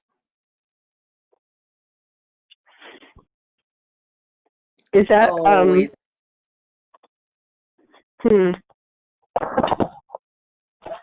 Let me see. Let me see if I can get in. I am not seeing it the way that it used to look. No. Oh, maybe this. They changed it.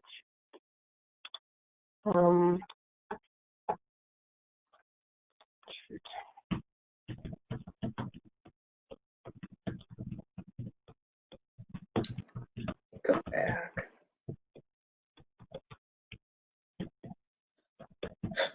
Okay. See, I don't have my password here to log in. Okay. So am I adding a new row? No. You're just going to edit that text box. Okay. Shoot. Hey, Sally, if you could share your screen, I might be able to help you. I don't know that I can because I am VPN'd in, but my GoToMeeting isn't. It should,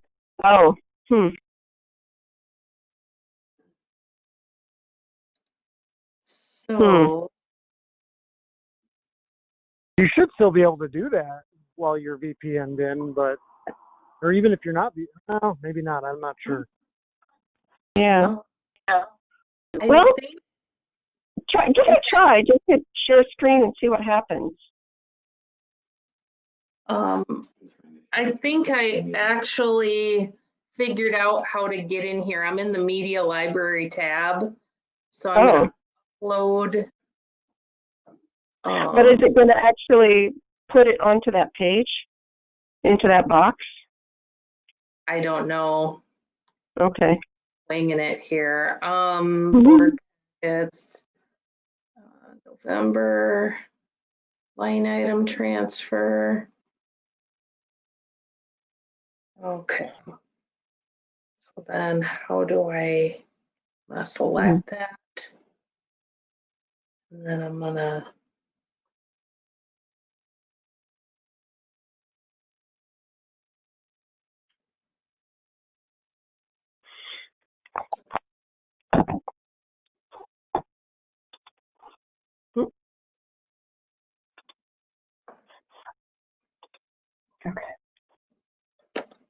Oh, it did add it in.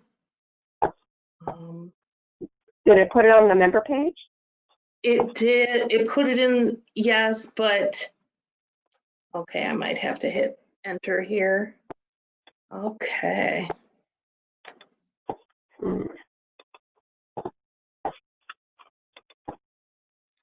Okay, let me, do I just hit the Check mark, yep.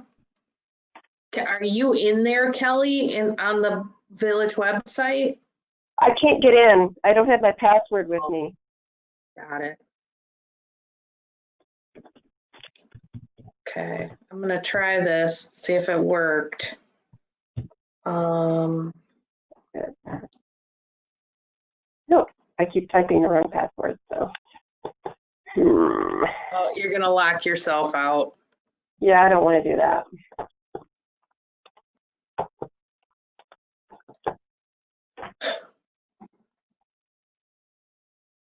Now, did you preview it first? Because you could preview. I stuck it in there. It's on the website, but it put it in the first position. Oh, okay. So it's ahead of the agenda. That's the only Okay. piece that I don't think for our purposes it will matter. So I'm No. hoping when they come back, they can review that real quick and just approve it. Okay. Yeah, I can always move it later Good. to the bottom. That's what I figured. Yeah. All right. Well, yay. It is easier than it used to be, but I think I probably did it the most bass-ackward way there is, but I did it. Yay! I guess I'm going to have to just remember to bring my password book home with me when I have to phone in, just in case.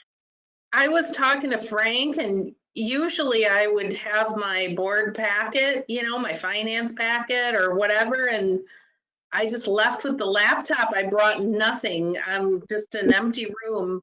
Oh, no. So my bad, you know, I finally cleared off the kitchen table and took it all back to work. And then Yeah. Well, I have a feeling their meeting is going to take a while.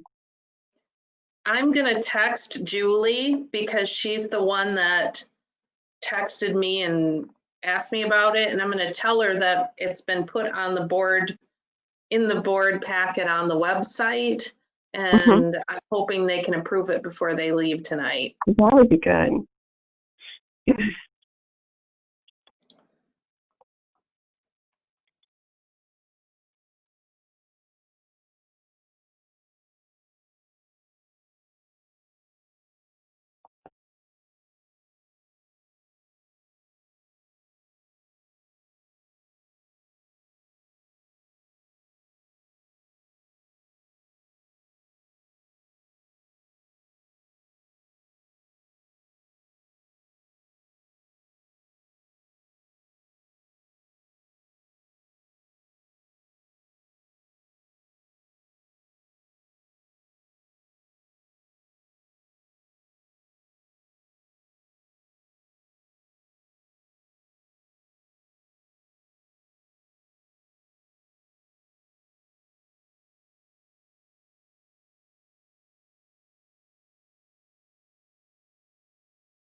Hey, Chad, are you available to chat for a sec?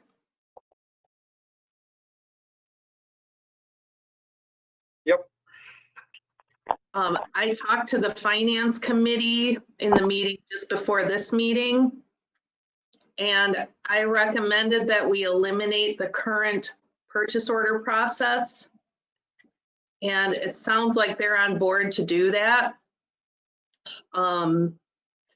We just already have so many checks and balances.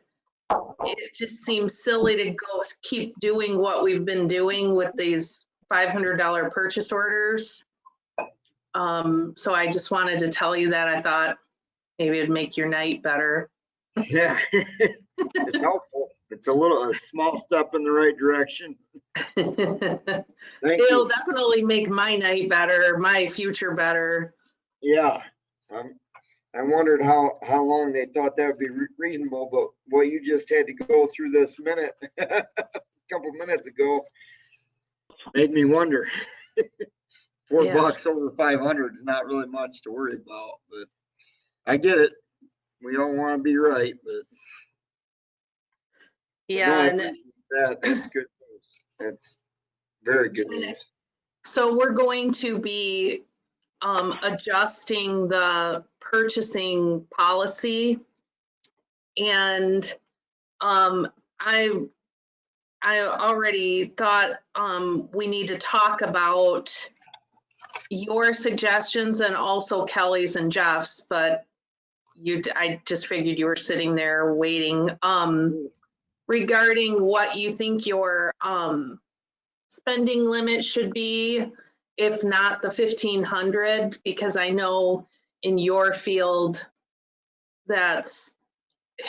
it's complicated because a lot of the equipment that you purchase is a lot more expensive than that. Maybe it should be $4,999.99. But I just wanted to mention it so that you can be thinking about it. And what I'm going to do is rewrite that policy, or at least exclude the purchase orders and update the policy. So we might as well look at everything while we're doing it. Yeah, no, absolutely. And that's good news. It's funny because I've called Mr. McKinnon several times, and when he was still full-time running the company, you could tell he didn't want to be bothered. And he said, my guys that are in charge basically get yelled at if they bother me, because that's why I pay them. He has said all along how ridiculous this was, that especially once I brought him down to the shop, and I would say that valve cost $1,600. That fire hydrant cost $2,850. I said, there is no, I said, I'm not going to spend frivolously. I want to protect every dollar. And, just as we are going after and looking at competitive police salaries and everything here, well, the city of Byron is, their director of public works is $20,000. That's his threshold before he goes to anybody. Now, I think that's a little excessive, but I think 5,000 to 10,000 is very reasonable for me. Likewise, and there's very few times it would need to go over 5,000 without a phone call to Frank or board chairperson. But again, how do either one of them know the better value of what I'm trying to obtain? That's something that doesn't need to go out to bid. But you probably baby steps. Probably what you had previously stated is very reasonable. And it would, that again would make my life so much better, because typically when I do call Mr. McKinnon for a $1,200 or $1,500 or $1,600 situation, it's like, he doesn't really get into that. We talk for 20 minutes about other things. It sometimes is a good use of our time and sometimes not. So, well, and what this is just allowing you to make the purchase or to order apart. Yeah, it's still gotta be still what's in the budget. scrutinized. Yeah, it's still not, we don't even pay for it until they look at it or the treasurer looks at it. So, there are still checks and balances beyond what you're, I guess, spending the money on, so I just think, sure, like, I know the Winnebago County coroner just went nuts, allegedly. But we're talking $5,000 here, not $100,000. It's always accounted for. I mean, it's very, very simply, we know our major vendors and we know where it goes. And yeah, I've shown Mr. McKinnon, I said, one fire hydrant project, yeah, I tell you, the fire hydrant's $2,800. Then the 6-inch valve, $1,600. And then I gotta have an anchor coupling in the middle, that's $600. Oh, by the way, I gotta have hardware and rubber gaskets to assemble it. That's another $140. And then I have to have a valve box and a tie-in at the main. That's another $1,200. Now we're knocking on the door to $5,000. Also, schedule auto allows that to get repairs. done. It needs to get done. Just thinking of things like there's auto repairs in the streets and fleets, salt, all Yeah, I sorts have of over things 120 tires. 120 tires. Not one tire, not 4 tires. 120. Tires come with valve stems and holes and wheel weights. It's funny how I've handed out those worksheets and stuff, and they must not see them. It must be fairy dust that we make this department run on.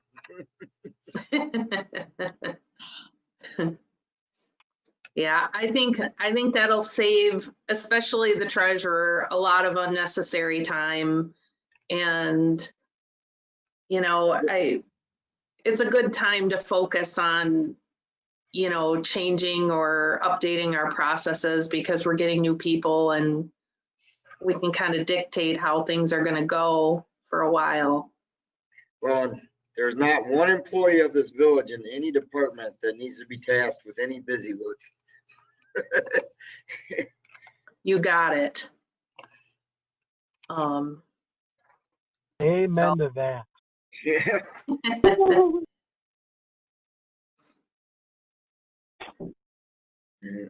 I'm not just saying it, I know it.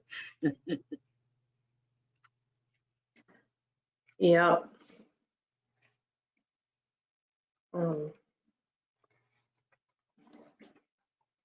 So I will get you that purchasing policy for review, and then you can think about it, and I'll hound you about it before my next meeting. Well, so far, like I said, you talked to Jeff and Kelly too, but I virtually think that you're right in the ball. You've heard our whining over the years, so you're in the ballpark of what it needs to be. So I doubt there'll be too much commentary.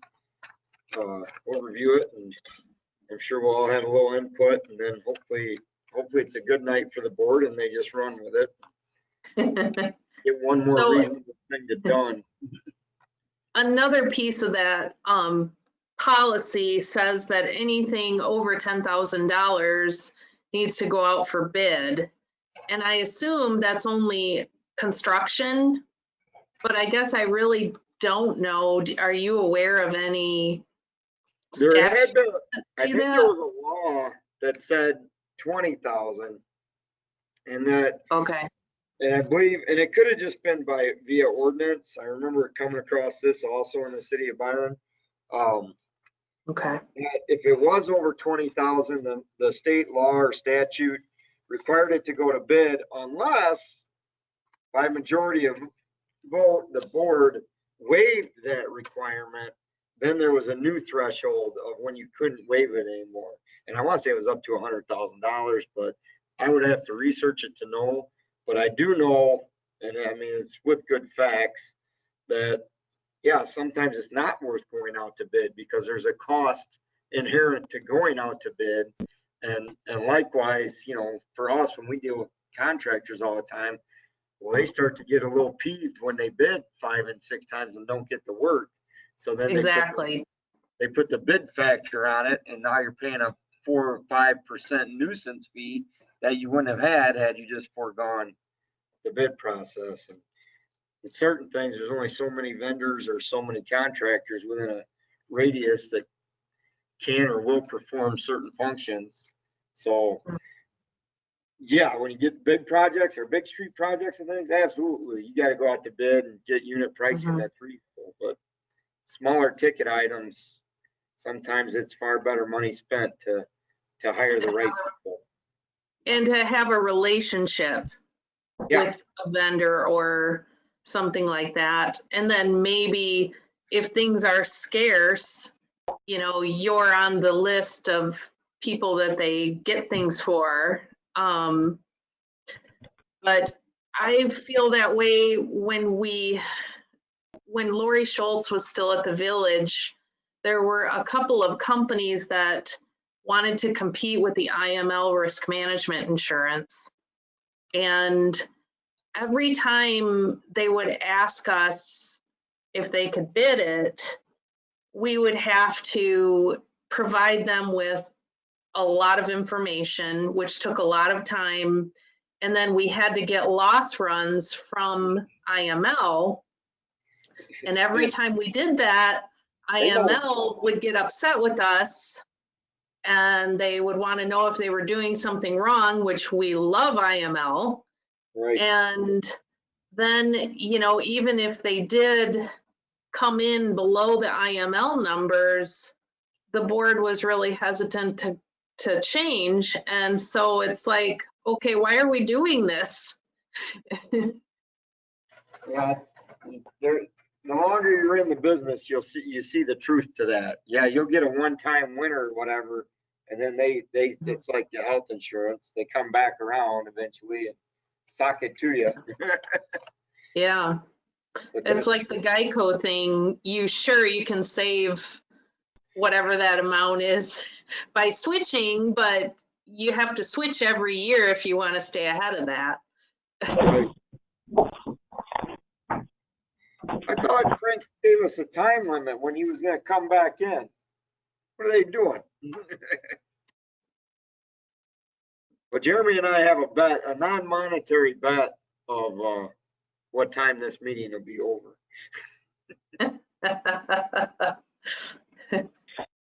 What's your bet? Well, he was beating 10 o'clock, and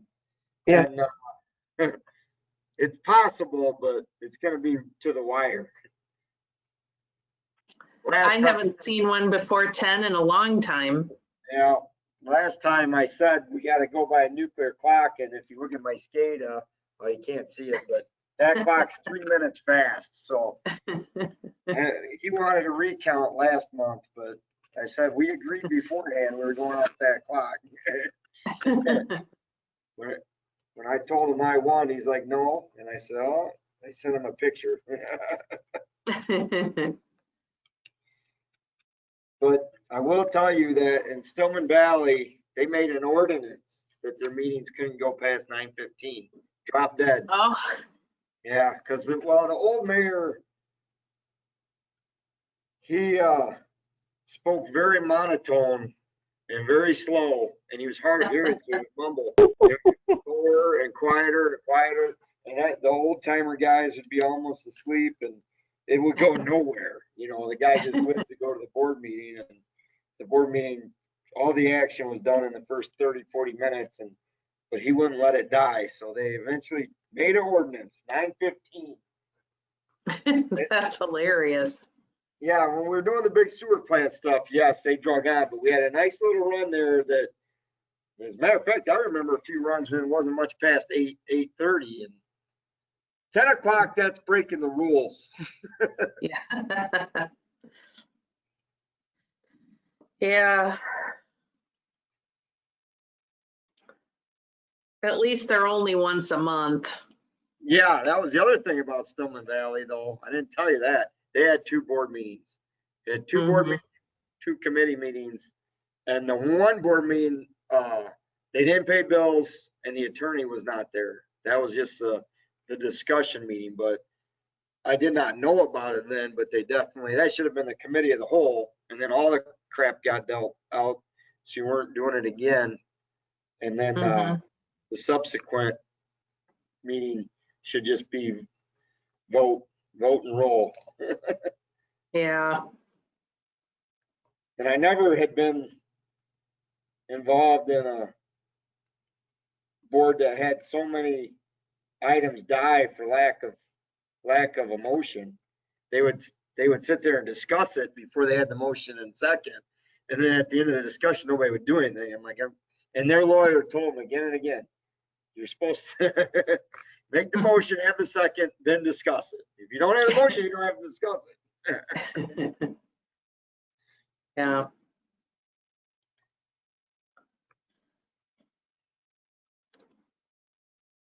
Well, at the end of the day, Kelly and I got another hit from First for a resident from Winnebago that sent in their paperwork for the temp job. So, Oh, really? so 2 people, the job hasn't even been advertised from Winnebago, both on paper at least are qualified. So we'll probably want to meet with the second person and come up with a game plan for how this training's going to go. Well, you're doing a lot better than we are on the PD side.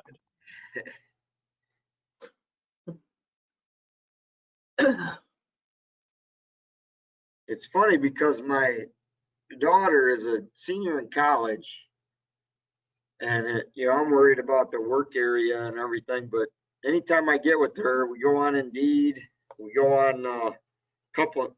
There's a lot of jobs out there, but either A, not qualified people, or B, you got to relocate. I will say policing probably in 2020, it probably lost a lot of interest. I mean, after seeing the way that our humanity, how people treated police in these areas was pretty ridiculous. It's well, it was funny because it swung from one end of the spectrum to the other in literally days. Oh yeah. Probably lots of candidates ready to take, good, the wage is one thing, but a stable career, a defined pension, which is most people that have been in the workforce for over 10 years remember 2008, 2009 when everybody lost their 401ks and whatever they thought they had built up, they lost. So several people look back at defined pensions, which is what we have. All of those things are valid. But yeah, I would say that after all the rioting and the badness that went on, how many of those officers were treated like garbage undeservingly? It's right. Right.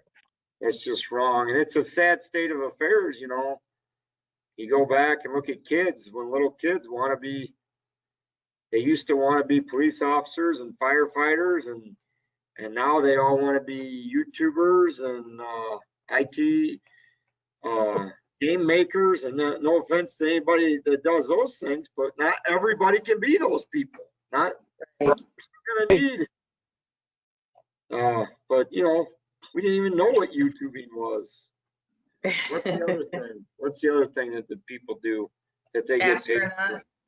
Oh, I was thinking little kids when we were growing up wanted to be astronauts too. Oh, I wanted to fly airplanes, Yeah. Oh yeah. Yeah. Very, very few regrets, but to do it over, I would have found a way to at least be in the Air Force and do it for a little while. John Sasha from Winnebago here flew helicopters, and but I won't lie to you either. I seen guys doing this, and I wanted to be a heavy equipment operator and be the guy that fixed things. Oh yeah, absolutely. I mean, there's a lot of pride in that, and working with your hands and doing stuff that little kids look up at and they're like, oh, I want to do those things. And it's something.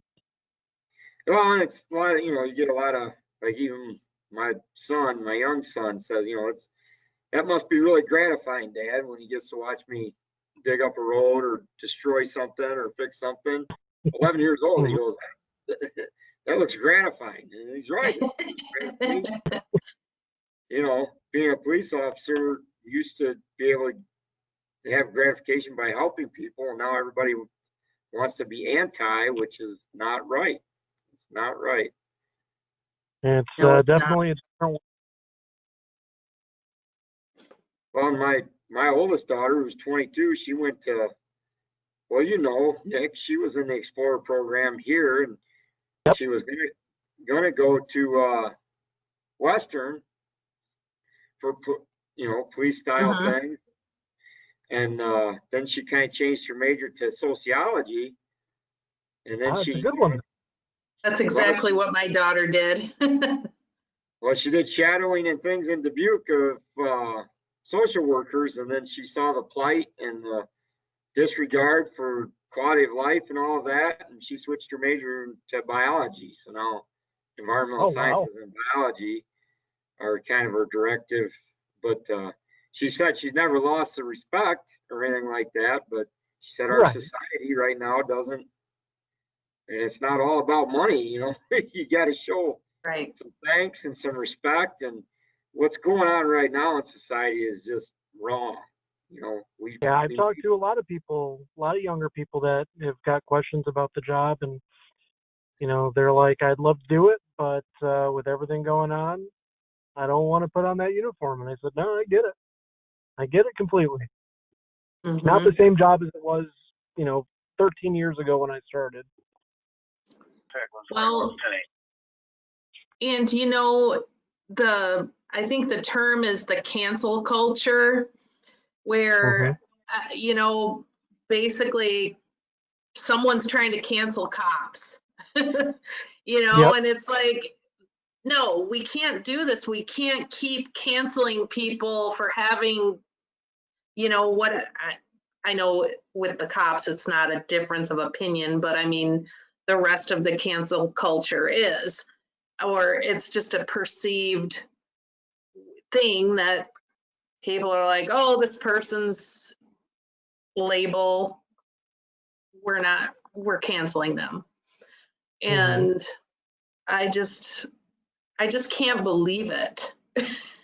No, I can't believe it in America either. And that's I think it's very dangerous.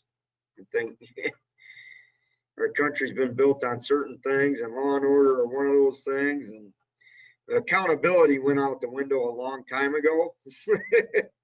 Yeah. Needs to come back. Start at early ages. You are not wrong about that at all. Do you have efficiency lights that turn off automatically? Yeah. It's hard to believe because I move around a little bit, but it needs a little more rapid movement. Jerry saw at the committee meeting was going on a little bit, and since it was just a committee, I totally spaz out and flail my arms around when they go off. Fun to watch. He said, "Sit still a little while longer. I like when you." Everybody else got to wonder what's going on. Tourette's.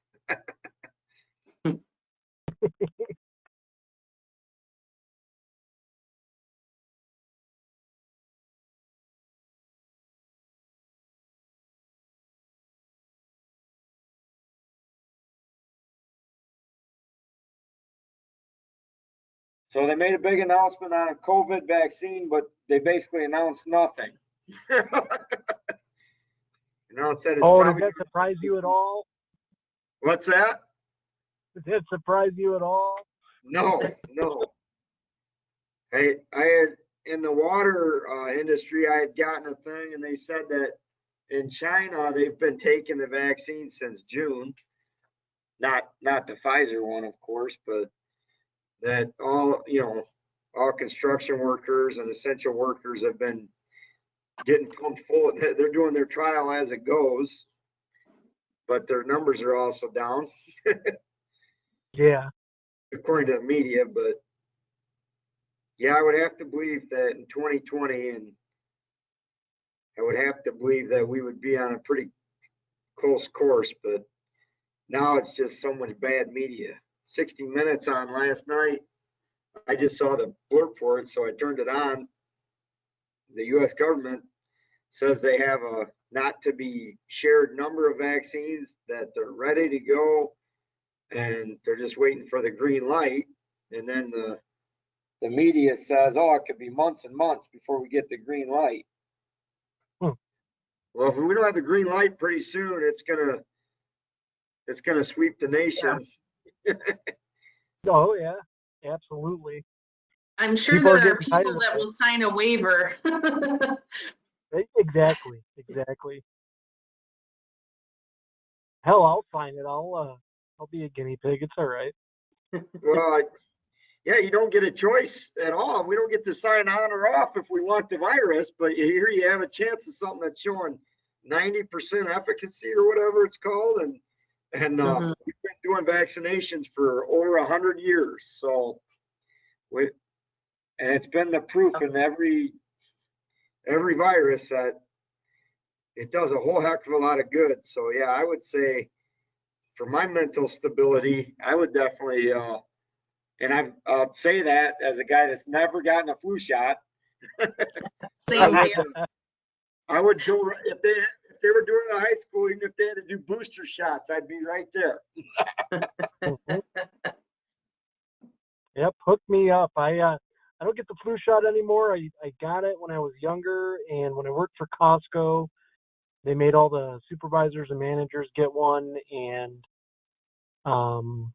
obviously I had to take it, and I ended up getting sick every time I would do it. So I just said, you know what, I'm not going to do that anymore. And I'll tell you what, I've never, I get sick once a year. Like I get one real good sick out of me a year.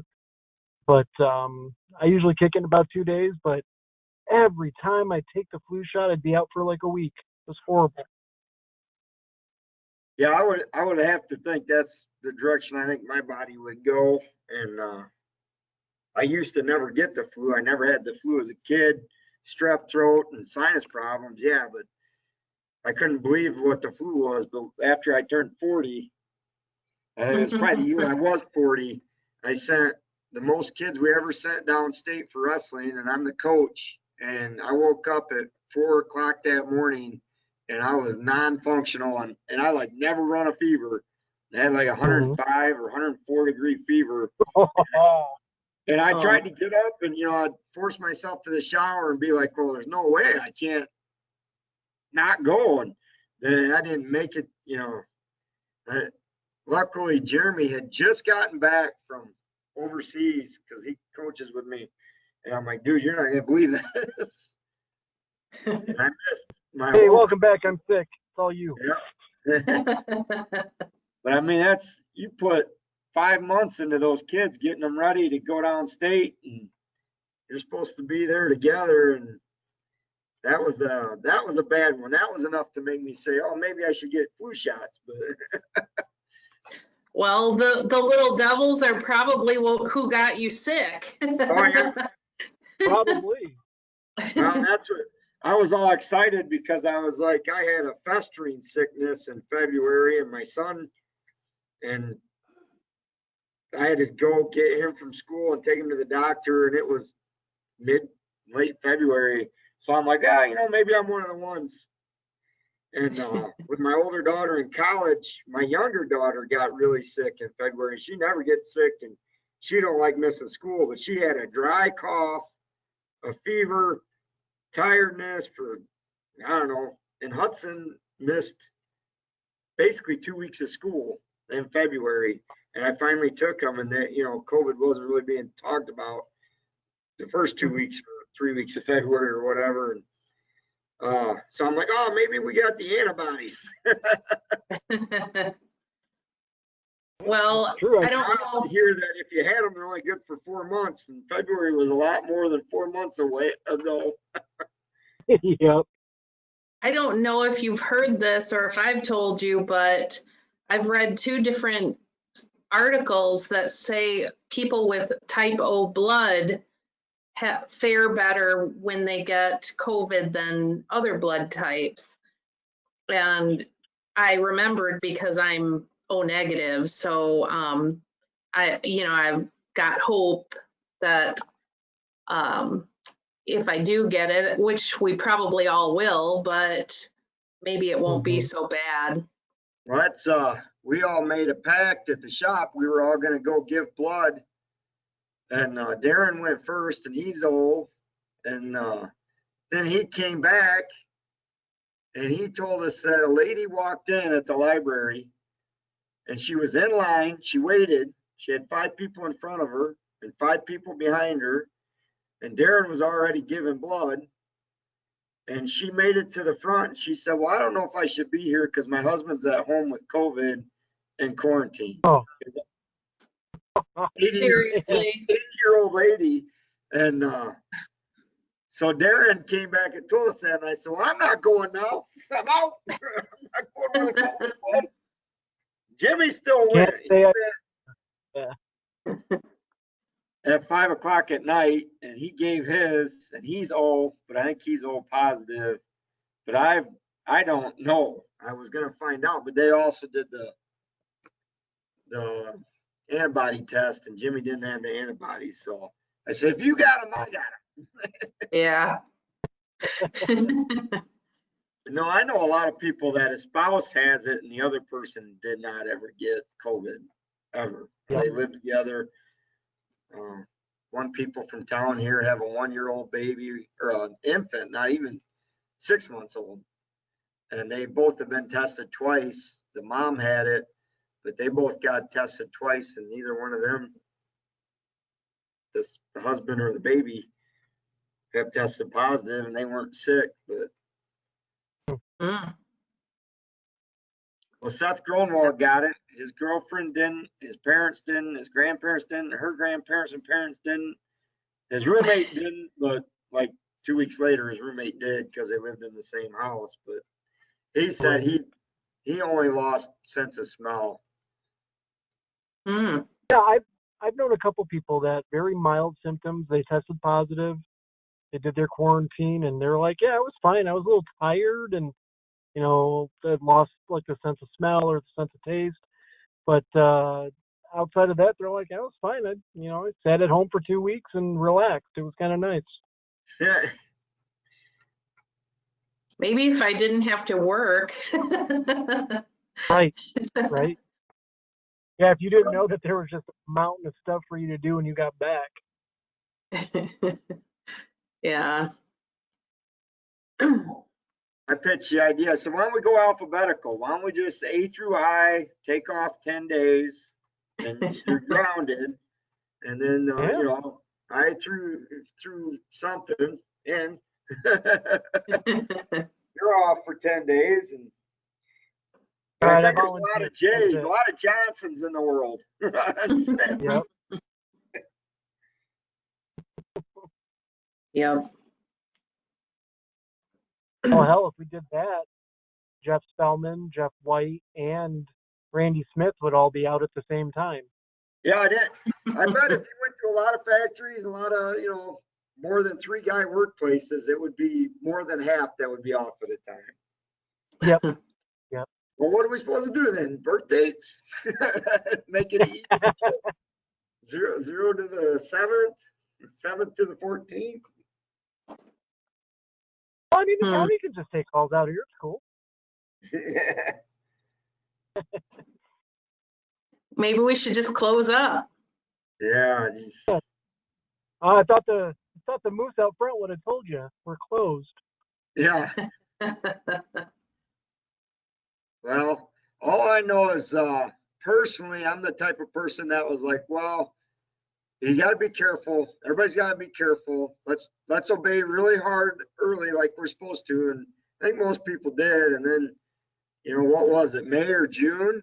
And the cases were shooting down, just diving down. And it sounded like, yeah, summer's going to beat it. And then all the riots and everything happened. And we opened back up, and I mean, I don't know if there was a way that you could show the general public that everybody is getting it at bars and restaurants or whatever, if people would behave, because, you know, if you go to Wisconsin or you go to Iowa, them people don't think there's a pandemic. Right. It's true. You're not wrong. Yeah.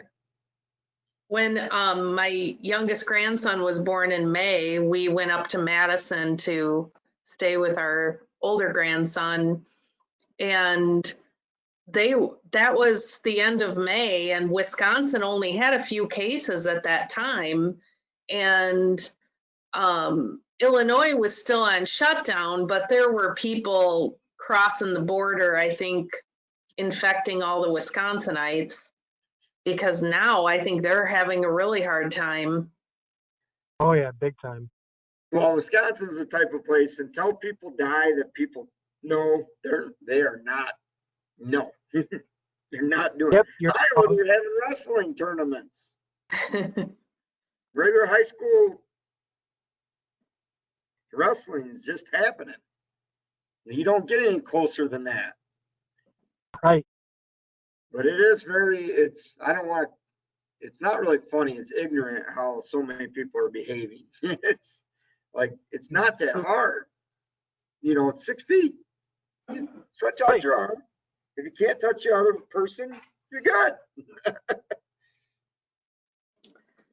Yeah, and back in May, when we were going up there and wearing masks, they knew we were from Illinois because no one was wearing them. No one was doing anything. Especially trying to think of the name of that town. They've got a body of water there. It's right past Janesville. We stopped there and no one was masked at all. Just a constant flow of people. You know, their bars they showed on TV were elbow to elbow. It was like nothing ever happened, and then it was like the governors and stuff were trying to keep us down. Well, no, people are getting sick. Yeah. I was a statistic person for a long time, and I said, we can statisticize anything. I said, you can put a label on the cold and the flu and all this, and that would scare people if we showed the numbers every day, no matter what or when. But and now I just don't know. I kind of think that the COVID test, I think the corona test probably picks up other sicknesses. I think there's a lot of coronaviruses. I don't think they can really put down to one, but my brother, he digs a little deeper than me. And he says, well, the death count really is up. Because I said forever that, you know, we have this many people die every day no matter what. Well, our over is over. It's this many people over what average is. So that's well, and, you know, like, it's throughout the entire world. So it's like, that kind of tells me this isn't political. I mean, it is political, but you know, it's not a sham. Everybody can't possibly be in on it. No, Germany. The SARS thing, I think we got lucky. I think we just got lucky with the SARS. I think we got lucky, you know, with the other swine flu or whatever, and then. But guess what? When polio was here in the 40s? Yeah. It took a vaccine. My mom had polio when she was a kid. I think it was like probably 1940. Well, my parents were born in the 50s, early 50s, and they said there was a pandemic nobody even talks about, but there was one that happened in the early 60s. That they had as school kids had to get vaccines. It was post-polio, but it was another one. And hell, I don't even know when measles and all that were, but we have vaccines for that. Yeah. But the outlook is not real good right now with 10,000 a day. And you know that everything that's recorded is a third of what's really out there. because there are the conspiracy people ain't getting tested by anybody. Then there's the symptomatic people, and then there's the people that look you in the eye while they're coughing and sick and tell you they don't have COVID. I promise I don't have it. Yeah. Did you get tested? Why would I get tested? I swear my kids are getting tested all the time, and I don't know if they're just paranoid or if they actually have encounters where they have to, but they're always waiting on results. So far, nothing, but I know my grandsons are in daycare, and they're the biggest risk in my life because I'm not going to stop hugging them or letting them sit on my lap or any of those things. So I don't see them very often. So I guess that's the other side of it. So we'll just have to wait and see. My grandmother's 86, and she said she'd rather die of COVID than boredom. It could be either one at this year, you know, I mean. Yeah.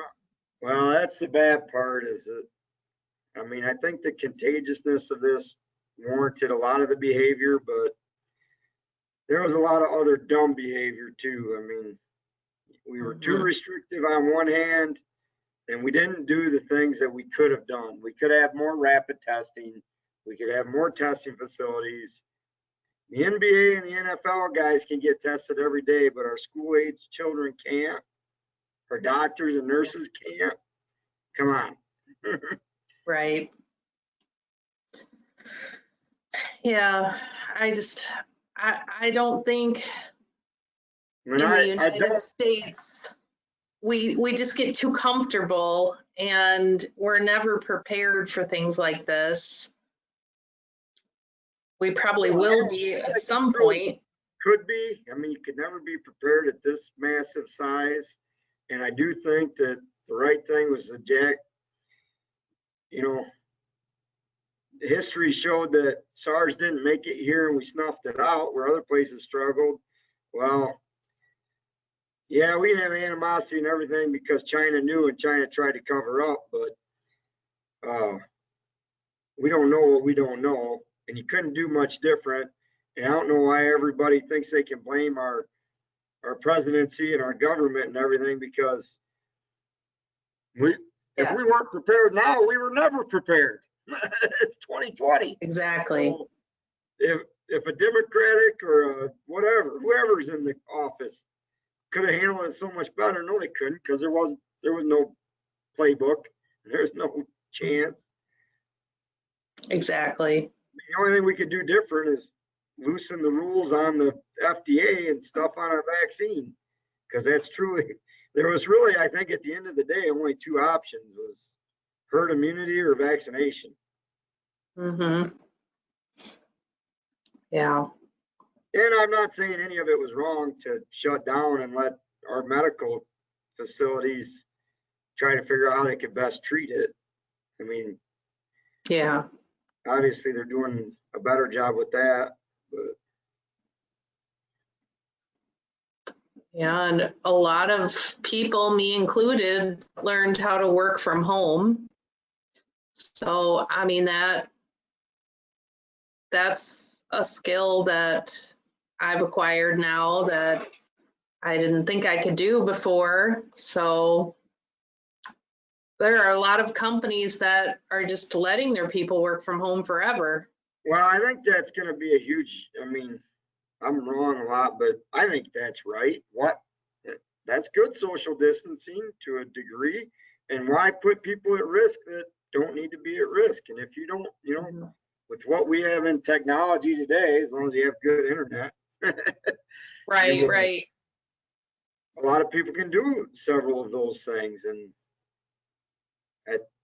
I think that was one of the things that slacked too soon, because I did know several people that were able to do 100% of their work from home, and many of them were more productive, and that was good. Yeah, I think, you know, just like at work, I had good days and bad days with, well, when I work from home, I'm not talking to people, like I'm not yelling to Kelly, hey Kelly, did you do this? Instead, I'm sitting down and I'm typing up a big lengthy email, or I'm making a phone call, and all those things take more time and take time away from other work. So it's good in some ways and not good in other ways. I couldn't do it. I couldn't do it even if it was part of my life. I couldn't work from home. Well, you don't seem like you could sit still. Rather not. Now, I actually am enjoying being back in my office. I have all my files. I have all my little sheets, and, everything's there. It's simple. And, I guess if I would have known how long it was going to be, I would have had more time to make a nice office for myself at home. But I felt like I was camping the whole time. My older daughter, when she got sent home from college, because Iowa tried to hold out, it was forecasted a date, and then it was a new date, and then it was a new date, and then it was tomorrow. So she came home and she's like, well, I need privacy to think. And she went in the basement, made her whole thing, and they lasted 2 days. She says, too cold, too dark, there's no sunlight. Hudson's always coming down to get a toy or whatever. Yeah. Well, and sometimes, because my husband's been home from work pretty much the whole time, he'll have a meeting going on and I have a meeting going on, and it gets weird. Because I have a 1,600 square foot house. There's not very many places for me to go. My family was all like, why don't you just do your work meetings at home? I'm like, nope. Nope. I know Hudson would have gave him a few laughs, but yeah, my brain won't engage. It is hard to separate, and it's like, I would rather go to work and come home and this is my sanctuary than having that mix. Yeah.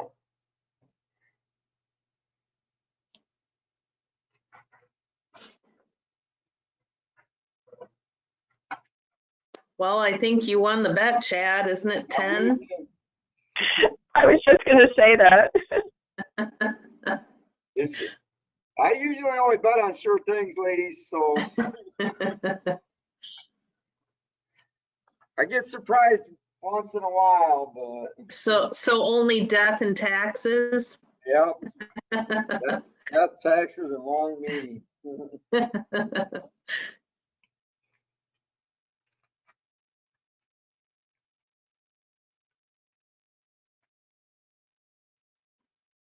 Does anyone know if they're going to talk about what we talked about at our staff meeting with the CPI increase? I doubt it. I don't think that was covered Okay. in the entrance. That's typically how staff meeting goes. We have great productive meeting and it gets lost in memory for 6 to 9 months. Or it just gets shot down. Well, I've been trying to have a more positive outlook. I had kind of a dark cloud. I used to never sleep before meetings. The night before meetings, I never slept. Now it's the night of the meeting. I'll go home and I will not go to sleep. Yeah. Yep. To really get worked up and be, all right, how do you sell this? How do you sell this? How do you get this done? And the more I worried, the easier it was. And the ones I thought were a no-brainer, somebody was in a bad mood that day. And it changes the whole mood of the board. Yeah, and I think back to the frustrating 2 years of the handbook. Which one? And then, you know, at least we can laugh about it now. But yeah, I just, and you know, I've been trying to have positive outlook, because sometimes having a good memory is a bad thing. And you know, Kelly, and when Carrie was new and they would ask like the origin of something, and it always turned into me getting mad. I remember like, that. oh, I remember when they did that, that's because of this, you know, and but you know, I can't live my life angry all the time. No, it isn't worth it.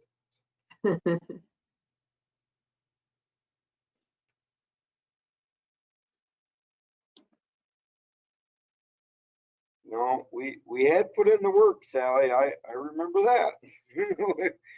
We told our line several times, and then a new board member brought a new handbook, and a new board member brought a new handbook. Mm-hmm. I can't say there's a ton of faults. It's a very lengthy handbook, but I think everybody was trying to do their best with this one. But how it got to be 2 years is a tough struggle. 2 years, 2 attorneys. I still don't know what's in it. Like, someone will ask me and I'm like, I'm gonna have to go look because I don't remember what version we ended up with. Yeah, there were some changes there along the way. Nick, are you in the office or are you at home? I'm standing outside the office right now, smoking. Oh, is it still nice outside or is it trying to drizzle yet? No, it's freaking beautiful. It's a little windy, but I mean, it's still really nice. Nice. Yeah, this has been a blessing. Nice. Yeah, we'll see what it's like at the end of the week. Oh yeah, it won't be as nice, but it's been 5 years or more since we had a decent fall. It just would start off raining and stay raining, and you'd get 1 or 2 days that were 45 or 50 that would be decent outside, but the ground conditions were garbage. But this has been very nice, very welcome. I think this whole year has had good weather. It has. And I wondered in the beginning, in the spring, it was such a wonderful spring. And I was like, is it because all these industries are shut down and there's less pollution and we're just getting all the right temperatures and reactions from the environment? Or is it just because I'm home and I actually get to appreciate it? I don't know. We had a better spring and a better fall, that's for sure. I've also been wondering that, though, if we, you know, I guess it's the one nice thing that's come out of all of this. We've actually been able to slow down a little bit and take a look around. Yeah. It was needed. Mm-hmm. I agree completely. But on that note, I don't think I'm going to stick around for the rest of this. I think I'm going to go home. Well, I asked. I don't know what they need from us, but yeah, I won big. I should get bonus points now. Yeah, well, Jeff went home, so I figured if Jeff's going home, I can go home. Well, we'll see you soon then, Nick. Have a good night. Yep, you guys do the same. Thank you. Have a good night. Good night. Bye. So he said Jeff left already then? Did Jeff go into the executive session? Executive session. They must have got done with the police part. Yeah. Well, I had texted Julie about the fact that I posted the line item transfer onto the village site. and she responded and said, where is it? Oh, found it. So maybe they're approving that in executive? I don't know. I don't think they can talk about that in executive. Oh, yeah, probably not. Yeah, they're limited to what they can talk about, I believe. Okay.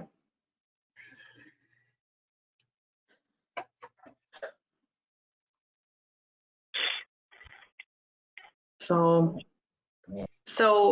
do you think we're going to get some property from this lawsuit? Well, that's the way it was sounding. I was blown away that last month they didn't address it. I'm like, that's the most important thing on this agenda. Mm-hmm. It would be really wise if that was reasonable to consider, as long as there's no liens and no lien holders and people holding up paid property taxes and all of those things. But Yeah. it would be in the better interest to entertain that or a hybrid of that and the real cost that's associated with what the villages do and what we've incurred. I mean, we have incurred costs. Mm-hmm. Yeah. And I assume the obligation they had to provide that walking path, Yeah. is that part of that too? Oh, yeah. Yeah, that was a big part of it. Well, I mean, we've got thousands of dollars in the engineering attorney just in reminding them of what they owe us and sending the letter and the guy and the private investigator and all of that. That's just ridiculous. Yeah. That's a testament to anybody that comes in the future. Don't believe what they say and always hold your irrevocable letter of credit until the work is done. Mm-hmm. Well, and I think the other partner of that group just is impossible to work with. Well, I mean, I've poured over the minutes. I've read and read and read and read and read those minutes. I promise. You have my word. I'll do it in the spring of 2007. And then they went from promises to F-bombs and see in court and all this. And that's not good business. Yeah. Well, he screamed at me a couple of times on the phone too, because I was trying to collect engineering fees that were owed to the village, and nothing ever came of that. That was years ago. Lawsuit. We had everything documented. Mary and I had a lot of quality time together. Todd Wiegans, who's been gone, what, 4 years? 3, 4 years now? We had dotted a lot of I's and crossed a lot of T's, and then Mary just needed us to do it 3 more times.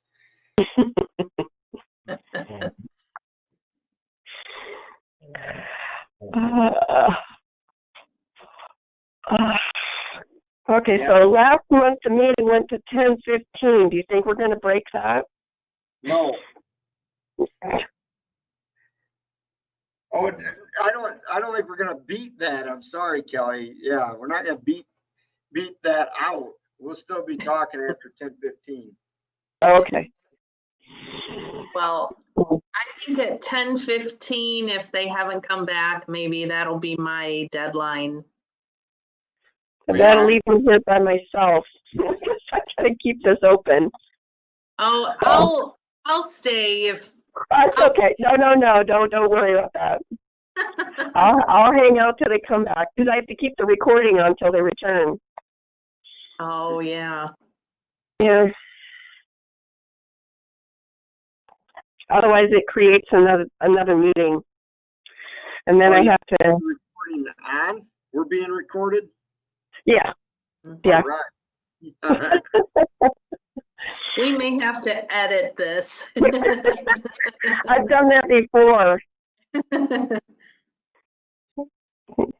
So, it makes for a very long upload to the website for sure. Yeah, Oh, but yeah.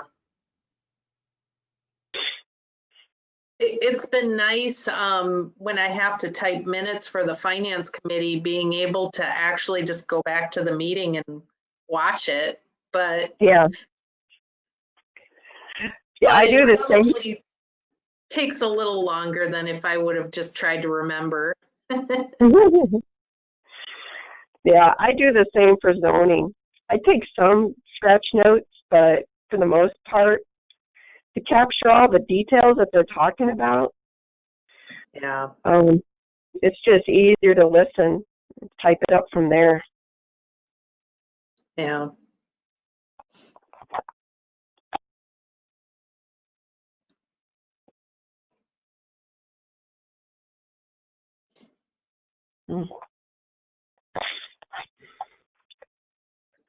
Well,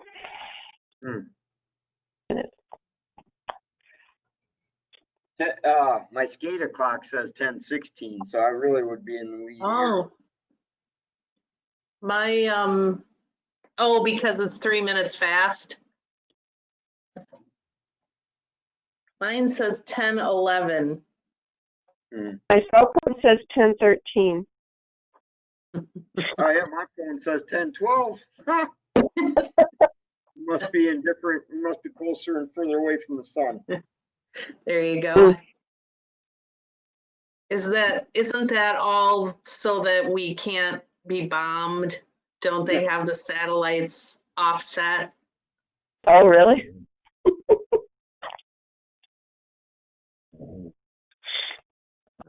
I'm looking forward to, Elon Musk's group is doing some sort of satellite internet. Oh, really? It sounds really awesome. They've been testing it. Yeah, didn't you guys see it fly through the sky?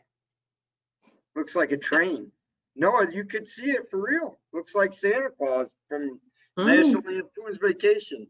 It was just at the right time, and I guess the internet blew up, and I don't Facebook, but we were all trying to figure out what the heck.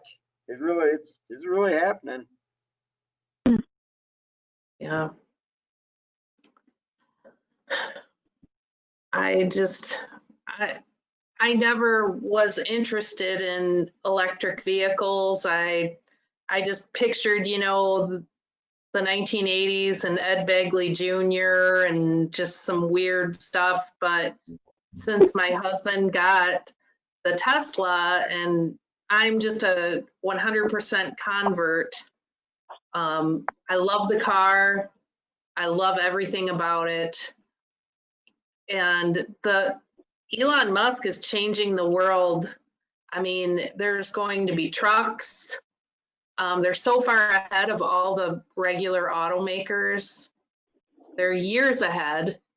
But the idea was to get everyone to comply, so they're going to produce $25,000 electric cars. So they're affordable for everybody. It's amazing. Yep. I am. And it's basically just because he wanted to. He decided to do it and he did it. Yes. Yeah, It's just someone coming in with fresh ideas, Well, you got to embrace that. It really was time to get off big oil. It doesn't mean take it to zero because we'll go backwards and get too dependent on the other side, but there should definitely be a mix. There's plenty of people that could, instead of having some or mid-level carbon footprint, there's plenty of people that could take it to zero carbon footprint. There's a lot of people that want to, they just didn't have the option. Well, it's, the first Teslas that came out were like $100,000 or whatever. So the average person would never be able to afford that. But the Model 3, like we have, it starts out at $35,000. And, my husband had to get the self-driving and all the really cool stuff, but it's still, we paid a lot less than a lot of people do for regular sedans. You know, I think we ended up paying, when it was all said and done, about $57,000. And we have no exhaust. We don't buy gasoline. Our electric bill went up, but not as much as you'd think. It's awesome. Is there any It's like the best thing. What? Is there an issue in cold weather? Does it perform differently?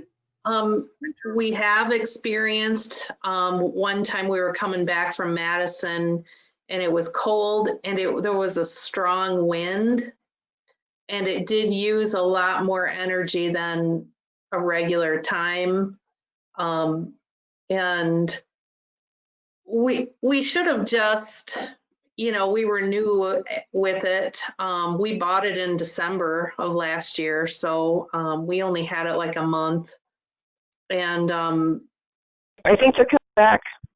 Oh, Okay, this is Don, I'm back. Hi, Don. so anyway, if we would have just charged up when we left Madison, it wouldn't have been a big deal, but we were just running on half a charge and got a little scary, but you know, it's 6 of one, half a dozen of the other. It's not that big a deal. We get over 300 miles per charge, 330. Nice. That was really cool. We're talking about my electric car. Don, I know you're a car guy. Yes, I am. The only thing about it is, and I almost bought a Volt, but I didn't like when the end of the 5-year period, because that's what they told me how long the battery was, and at that time they were going to make me a deal. It was $5,400 for the battery. Oh, eek. That's the problem why I didn't buy the Volt. The gas, the mileage that I got on the car was going to be great. There wasn't much room in there, but anyway, that's what really stopped me, because they talk about, oh, you can drive this car for 14,000 miles. How many miles can you drive that car without having to replace the battery? I'm not talking about charging. I'm talking about replacing the battery. And they said, oh, probably about 15,000. So if you take the price of the battery and divide it by the 50 and plus the charging, you'll find that the old gasoline don't seem too bad. But it's a great theory. And if I worked a short distance from where I ride an electric car, the only thing about it is the wheels on that Volt that I was looking at were very small. I figured you'd get 6 inches or 8 inches of snow, and that's where you'd find the car in the spring. Right. Yeah, but it's a great idea, great theory, and someday maybe they'll have it. But what kind did you get? It's improved a lot. We got a Tesla. Yeah. Oh, you got a Tesla. Mm-hmm. Oh. A Model 3. Model 3. Do you know how much a battery is for Tesla? Jason, do you know how much a battery replacement is or how long it lasts? They've got the kit for the Model 3, Model Y, they're about $4,000. Can you hear? Yeah, $4,000. Yeah. Like, so they just released their new batteries that they're expecting. You know, Sally, you know the guy that was going to look at the house over here that you knew? Tim. Yes. Yeah. He and I talked for a long time about it, and he said, well, I got to get to Cherryville because I got to go charge it up. And I thought, that's okay. Yeah. So, yeah. But they're nice. They're a nice riding car, and it's a lovely machine. There's no question about it. And the Type 3, they've got the price down now where it's almost livable. But are you going to just drive it in the summertime? No. And actually, my husband was telling me that Tesla basically developed a better battery and they've been manufacturing them. And he said right now they're about 4,000, but they expect them to be about half that price. Oh, that would be good because that's what's slowing them up. Yep. That's why I didn't buy the Volt.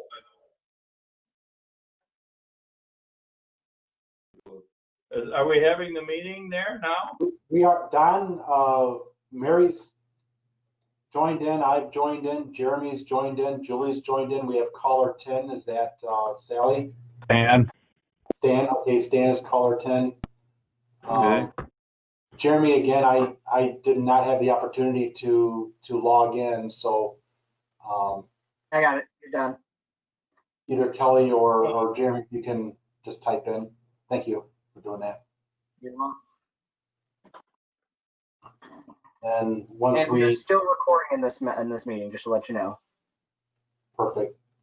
Okay. And then we have caller 11. Is that me? Yep, that's you, Sally.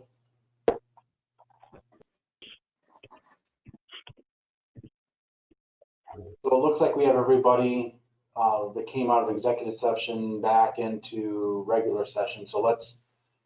We have O'Rourke, Graham, and Malagranda. Is that correct? And Kynes. So right now we still have me, we have Kelly Simons, we have Jeremy, we have Sally Bennett, we have Chad, Julie, we have Mary, we have Don, we have you and Stan. Hey, I tried. I did right, Festus. That's okay. We've got 1, 2, 3, 4, 5, 6, 7, 8, 9. We've got 10 people. The same people that were in the original meeting? We do not have Jeff White. Yeah, okay. And no Seth Gronwald either. And no Mike Mund. No Mike Mund, correct. Thank you. And no, Nick Half also left. Right. So none of the police officers are here. Okay. All right. So we're gonna continue back in at regular session. It's 10:23 p.m. on Monday, the 9th, 2020. And we still have trustees Graham, O'Rourke, Kynes, and Malagranda meeting. And what we would like to do is address item 8, mental development update under my items. And that one, I believe we need to make a motion. So move. What is your motion, please? My motion is to pursue the acquiring of the Mantle property through Mary Gaziano. So we're authorizing our village attorney to discuss with the attorney for Mantle Development Group a settlement, possibly of the property in exchange for dismissing the suit, and then any costs associated with that. Is that correct? Okay. Yep. So Mr. Kynes, you made the motion. Do we have a second? I do make a motion to that effect. I'll second. Thank you, Julie. Julie? Yep, Julie O'Rourke seconded that. All right. So do we have any discussion regarding this? I think we killed it there. Okay. If there's no discussion, let's have a roll call, please. Mr. Graham? Yes. Mr. Kynes? Yes. Mr. Malagranda? yes. Mr. McKinnon, Ms. Morgan, Mrs. O'Rourke? Yes. All right, so that's approved. We did new business before. Is there any other new business to take care of? Well, there is kind of, because Sally was able to post that line item transfer, and we're wondering if that will get us all legit for the meeting. I don't know. I mean, it's not posted. It wasn't posted at the time of the meeting, so I'm not sure that it's going to be allowed to take it off. Sorry, Sally, we tried. Well, again, find out. Just find out what you can, Sally, and let us know where we're at. You know, we can make a part comment or anything like that, let us know. So, all right, so if there's nothing else, then we'll need a motion to adjourn. So move. Don? Second, Julie. All right, roll call, please. Mr. Kine, Yes. Mr. Malgranda, Yes. Mr. McKinnon, Ms. Morgan, Mrs. O'Rourke, Yes. Mr. Graham. Yes. All right, that's Thank approved. So we can stop the recording of the meeting. And thank you, everybody, for being here tonight. Thank you, Frank. Good Good night. night, everybody.